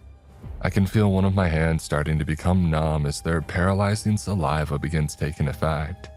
And I can feel them tugging at Bryce, pulling at his joints as he cries out in alarm. Oh, there's too many of them, just too many. They're wild and unfocused, frenzied and riled up by their master. In fact, I realize a truth about the chaos. They're getting in each other's way. I can probably get myself out of here, but to do so, I'll have to let go of the lad. He screams louder. Just to let him go and you can escape, Matthew. Crap. And you know what? I prepare to do just that. I make my decision to abandon him. It's brutal, but tough decisions have to be made down here. I curse and release my grip, bitterly ready to leave behind the boy for whom I've already risked so much. And in that moment, two voices cry out loud above the clamor. "My name is Emma Ray," calls out the girl just ahead. "Jackson," calls out Blue Hoodie, just off to the right. "My name is Jackson." And confusion bubbles amidst the ranks of the abominations. The clustered crowd around me thins as their attention is diverted and displaced. Jackson. And Typhon repeats from up high. Emma Ray. He grins and dismisses them with a wave of his hand. The mass of abominations split. The ones further back go for their new targets, for the boy or for the girl. I swallow a great breath of air as the pressure against me is reduced. I shove away the gaping, gnawing mouth of the abomination on my arm, drawing blood as I do so, and I briefly turn around, reaching back for Bryce and grabbing him and hauling him out of there as fast as I physically can. Jackson swings around his blade. I catch it, flashing in the corner of my eye. Emma Ray does likewise. But they are too far away for me to help them now. There are too many abominations between us. "Get back to the corridor," I shout to them, and I glance back. Bryce has an expression of terror and bewilderment frozen across his face. His eyes are wide. One of his arms is bleeding and one is fixed in place, hung awkwardly out from one side, paralyzed by the look of it. He limps, and a quick look down makes it clear that he was struggling to flex the muscles in one of his legs. I stop and stumble and hoist him up into a fireman's carry. No easy feat when one of your hands has basically fallen asleep, and begin barreling my way back to the corridor. "On me, kids," I shout, already exhausted and now facing the prospect of running all the way back to the main hall with this teenager on my back. But the kids are in no position to join up with me. I shoulder away one of the screeching abominations, cursing as I feel the teeth from one of their massive mouths crunch into my leg. I stamp right into its throat and it chokes, struggling beneath my boot before it scuttles away. Kids. Hisses one of the nearest creatures. Kids today, gone tomorrow. Tomorrow never comes, I mutter quickly in response, backing up and into the corridor. Looking to my right and to my left, I watch as the knives of the two brave children go flashing and slashing. I watch as they're gradually lost beneath the sea of the creatures. Tomorrow never comes, I continue, so lower your expectations. Expectations as salutations. Lower your expectations, lower your levels. There are levels below. The levels below are worse. There are worse levels below. There are worse levels below. The abomination repeats, slinking back a little, though keeping me within pouncing distance. "Guys!" Bryce screams, writhing on my back. "Guys, come back!" But they cannot hear him. The hissing rises. Emma Ray's blade comes up above the tide of abominations for the final time, and she is lost beneath the monsters. "Jesus," I say, still retreating. Looking over now to the boy in the blue hoodie, to Jackson. I catch flashes of blue amidst the pale skin of the abominations.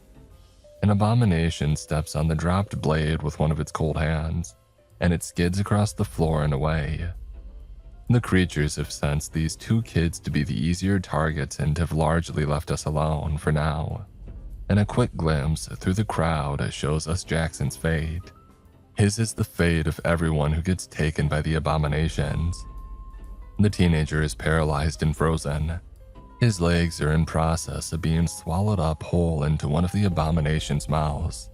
His arm is lost in the gullet of another. "Jackson!" Bryce screams out, struggling, but I do not let him go. The abominations fight each other, pushing and grabbing and throttling with their many hands, hissing and screeching until one of them wins the fight, and Jackson is once again lost to view. They will take everything they can. The abominations will absorb all but his most basic core essence, and he will be left as warped and distorted as the beings that surround us. It's time to go. "I'm sorry, kids," I mutter, turning to take my leave. I catch Typhon's eye as I do so. The black eye and the white, now ringed with orange and rivers of yellow, like a hot and burning coal. The stretched and snake-like creature towers over us all. Rex. He mouths, licking his teeth with that serpentine tongue, and then loudly he speaks. I'll be seeing you again soon, Minos. I'm sure you will, I reply sadly, shoving to the side one of the bolder abominations as I flee the scene. No, Bryce shouts, doing his best to kick me with his working leg. You have to go back, please. I'm sorry, bud, this ain't the time though. I reply grimly as I make my hasty retreat through the distorted mall complex. A couple more corners, just a touch further, and yes, there it is. The bookstore just up ahead. I can see the statue of the Titan through the glass. Bryce has begun to sob. There's no fight left in him now, poor guy. Nearly there, I grunt, unable to keep myself from slowing at this stage. Just a bit further. I push us through the double doors of the bookstore with my good hand, and they swing quietly closed behind us. For a moment, there is no sound but that distant orchestra, and then I nearly jump out of my skin as an abomination creeps around the corner ahead from between the shelves. It could well be the one from earlier. Perhaps it never left the store after all. God, can you walk, kid? Yeah, he replies, and I set him down. He stumbles and staggers into the nearest shelf, and a book goes falling to the ground. The abomination cocks its head, hissing with its great wet mouth as it creeps in a wide arc around us. Just get through the door, I'll be right after you. Go on now, I say to Bryce, and to his credit, he does so. He limps, and I make sure to keep myself between the abomination and he. Go on without me, it'll be okay. The abomination hisses as I back up through the store, still trying to catch my breath. I bump into a table and send another couple of the books to the floor. I grab the Tartarus key in my pocket and I hold it out in front of me. It's okay, I mutter, beginning the little trick. It's okay up here, but it's harder lower. The abomination pauses. Hard. It'll be hard without you, Darren. I hesitate and a slow chill runs up my spine. What did you say? As I mentioned before, the abominations spout nonsense. They react to the things around them, but sometimes they provide glimpses into their former lives. And this too you can use against them. I can hear Bryce behind me breathing hard as he watches our interaction. The abomination hisses at me and it approaches. I raise the key. What did you say? Where did you go? Who turns out the lights? Darren, I repeat quietly. Was that your name before? Are you giving me sentences that you said yourself? Or are you repeating when somebody said to you once before, perhaps a long time ago? The abomination is stopped mid-creep, body angled towards mine. It does not reply, nor does it repeat or echo my words. Gritting my teeth, I step towards it, sweating. I'm going to go for it. The penalty for screwing up is rough, but it would be good if I could save just one more. The abomination does not scuttle away at my approach, nor does it lurch forward to tear into my hand. It instead sits tensed as I place my palm on the pale smooth skin of its head. Darren, I mutter. Your name is Darren, and I free you now from the clutches of Tartarus. What follows is no pause, no moment to consider. Reacting instantly, the abomination rears up on its hind legs and it dry heaves. It makes a strangled and gurgled screech and it heaves again. This time with a torrent of saliva that splashes across the thready carpet of the bookstore. I watch, wide-eyed and waiting, taking a step back as the monster writhes. And at last, it convulses violently, and it heaves up an entire person. naked and soaking wet, a man in his mid-20s by the looks of it. And all that is left behind is an empty skin, a twitching, pale, and crumpled pile of skin, like what a shedding snake might leave behind, if a little larger and with more teeth. I wiped the sweat from my forehead and crouched down, nudging the expelled body. "Darren?" I ask quietly, and the body stirs. "What the hell?" Bryce mutters from behind me. "Oh great, more carrying. Love to carry you guys around." I grumble to myself as I hoist this disgusting, slippery, naked man up into my back. Ugh. Bryce does not seem in the mood for humor, and I don't really blame him. But he and I walk side by side and back through the mall, back past the statue of the coiled snake and towards the entrance to Gaia. The man on my back has begun to stir. It doesn't usually take them this long. "Good," I say as I set him down with a grunt. He slips and staggers to the ground, and I reach out a hand to help him back up. He stares at me and at Bryce, at his surroundings. "Hey, don't worry about it, pal. You've been saved," I sniff. "You're welcome. You'll get your voice back within the hour. Now be a good lad and go through that there tunnel." Darren turns to look through the doorway to Gaia, at the long tunnel that burrows into the peeling green-blue wall at the back. "Hey, go through first, Bryce. He'll follow," I say, and the boy nods. "Hey, kid," I say, and he pauses and looks to me. He looks awful, shell-shocked and broken. "I'm sorry about your friends." He pauses and then nods again, the reality of the consequences of his actions settling in as he begins to crawl through the tunnel. Darren looks to me and I urge him forward. He goes. And after one final glance around the realm below, I follow. "Till next time," I whisper to no one in particular, and then I head on in behind the others. It's significantly more effort on the way back up. You gotta put out your hands and knees to wedge yourself in place for the steeper parts. And Darren didn't really have any time to acquiesce before this little climb, so on several occasions he crashes back into me. A decidedly unpleasant experience, but it's fine. I help him back up each time. I've dealt with worse. And at last, we ascend through the hole in the floor of Tartarus, hauling ourselves up into the abandoned old store of peeling red and faded black. The other kids are still up here. They stare at us in alarm, at the three of us looking exhausted, a new strange and naked man amongst them. Curly steps forward and puts her hand on Bryce's shoulder. "Bryce," she says quietly concerned. "Where are the others, Jackson and Emma-Ray?" And Bryce can take it no longer. He breaks. He doubles suddenly over as his body is racked with sobs. He can hardly get the words out as he falls against the nearest wall and collapses to the floor, face in his hands. "It's my fault," he manages through wheezes and gasps. "It's all my fault." "Come on," I urge, gently but firmly as I step between them to unlock the door. "Everyone out," I point to the newcomer. "You too, Darren. There's an open-clothes store just across from here. Go grab a shirt and some pants." I watch as the group helps Bryce up and they stumble out into the mall, and I shake my head. Teenagers. Thanks to Bryce, two of his friends now lie below. But then, it isn't Bryce's fault. Not really.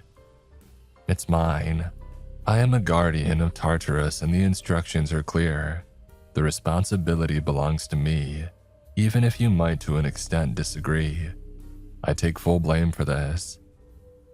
But hell, you know what? I think my estimation of this particular age group might actually have gone up a little this evening. What those two did down there for their friend, what Emma-Ray and Jackson did to try and save Bryce, well, it was noble. Admirable, if nothing else. I rub a hand across my face. I'm feeling my age tonight.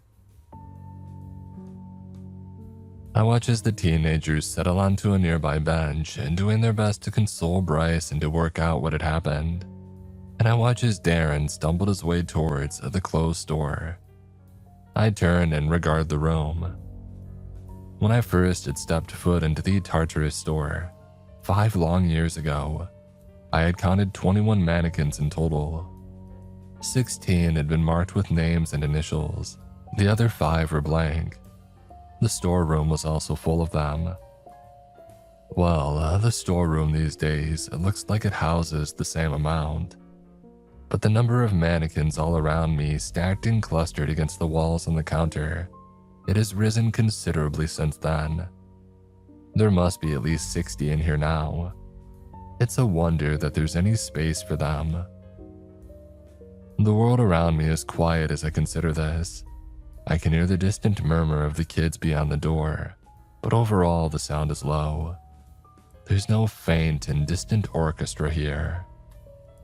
It's nice, calming, clear, and refreshing, like drinking cool water after a long and beverage-free drive in the sun. I lick my lips. There's something else that I could do with. Some water. I'll grab some in a minute, but first, I walk to the counter and I pick up the marker uncapping it. On the closest section of the red wallpaper, on a part that can be easily peeled away, I write, R. Your name has been compromised. You cannot venture down into Tartarus from here on out. Typhon knows. I head next to a pair of mannequins leaning against each other in the middle of the floor, a male and a female. On the blank canvas of the male's face, I write the following with a sigh. Jackson M. And on the female's, I write, Emma Ray M. I'm sorry, guys, I mutter. I hope somebody will find you again someday. It might even be myself. And finally, before departing for the night, I head over to the mannequin closest to the door, the one that I first saw on my way in, marked Darren R. I cross out the name and initial with 2 black lines, marking an X shape over the mannequin's face. I cap the pen and I return it to the countertop, glancing at the bottle of bleach and the rag as I do so. Once Rex sees that this soul has been saved, he'll use these things to wipe the mannequin's face back to blank. I hope this goes a little way towards alleviating your burden, man, I mutter, before clenching and unclenching the fingers on my bad hand, encouraging the blood flow to return. I stride out into the mall. The kids are all teary-eyed. Darren stands awkwardly at the side, wearing ill-fitting clothes and unsure of what to do. Darren, I say, do you know where you are? Do you know your way home? The man nods and mumbles something incomprehensible. You know how long you've been down. He hesitates. I can't say for sure, pal, but your name's been on that mannequin since Easter. I remember the displays that the mall had set up, so you've been gone for about 10 months or more. He stares at me and I nod to him. Hey, best of luck, pal, I'll be seeing you. And he nods once more and wanders away. My approach might seem cold, but I've done this before. He'll be alright, don't worry about him. I turn next to the kids. It's time for you guys to be heading home now too, I say to them gentler than before. But sir, Curly asks me, stepping forwards. What about Jackson and Emma Ray? Oh, you'll see them again someday, I don't know when. It's rough, I know, and I know that none of you are likely to get much sleep tonight. But you need to be heading back home now. I nod to Bryce. And make sure your brother gets that key back. Don't ever tell him that you were down here. Curly nods at me reluctantly and she returns to the group. The group of 5. And I watch them leave. They catch up to Darren and they walk with him, looking after him perhaps. I wait to see if Bryce is going to say something. He turns back to me on his way out just once, washed with the others in the purple light through the sky windows, but he remains silent. And after they left my field of vision, I returned to Tartarus. and I lock up the front door with a click and I slide the key into my pocket. I haul down the metal sheet with a rattle and I walk back to my car, slumping down with a great, slow sigh. I reach down for my coffee and I take a sip. It's cold now, of course. And so that's that. Lots of open threads, unfortunately, here at my little story's end. Sorry about that. C'est la vie. But I'm still doing my job here in the mall, and I'm trying to do it a little bit better too. Or am I? Jesus. On the whole, yes, I am more vigilant. I'm far more cautious, and nobody's been let in. And nobody's been let out. That being said, however, I have an occasional guest these days. A guest who comes by sometimes during my shifts. It's Bryce, of course. He comes alone and he sits nearby on another one of the massage chairs. I try to shoo him away at first, but you know what he's like. He's a stubborn kid. So I let him sit with me on the condition that he doesn't bother me. Oh, he's suffering, the poor guy. Can't blame him. He's guilt-racked, nightmares and the like.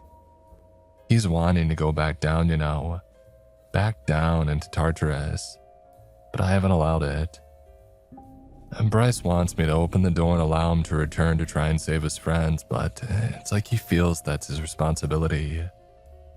I take the fact that he's actually asking me as a sign that he's truly returned Rex's key. That Rex is being more careful with it. Or maybe that Bryce has developed some sort of begrudging respect for me. Perhaps it's both. But Typhon will be growing impatient by now. I know that he's desperate for Rex to return, to welcome my colleague back and to throw open his arms to make the man an offer. An offer to beat the one made by our mysterious employers all those years ago. I shift in my seat. When Typhon's in a bad mood, he can be very unpleasant. Very damned unpleasant indeed. And I don't know what he would do to Bryce if he thought that he could use the boy to lure Rex back down. He was careless before. He was willing to let the abominations consume him. He was arrogant. I thought that Rex would come back down regardless. But Rex has done well. He's held out from his obsession. He stepped up his game as well, perhaps. I haven't asked Bryce if the guy's still drinking. A part of me doesn't want to know. I suspect that he probably is to some degree, though hopefully he's at least cut back. A Typhon won't make the same mistake, and so I cannot allow Bryce back down as badly as he wants to go. Oh, credit to the kid, he isn't whiny about it. He doesn't pout or beg. He just nods and settles back into his seat, staring bleary-eyed at the door to Tartarus. Sometimes he drifts off. Through the sky window, the clouds roll gently across the moon and the mall is bathed in shades of gently but ever-changing purple. Indigo to violet to lilac and back. The music comes crisp and clear through my headphones. Jolene again. Bryce had tossed this pair to me one night, still in their box, brand new. "Oh, they're not for me," he had said. "Avery bought them for you.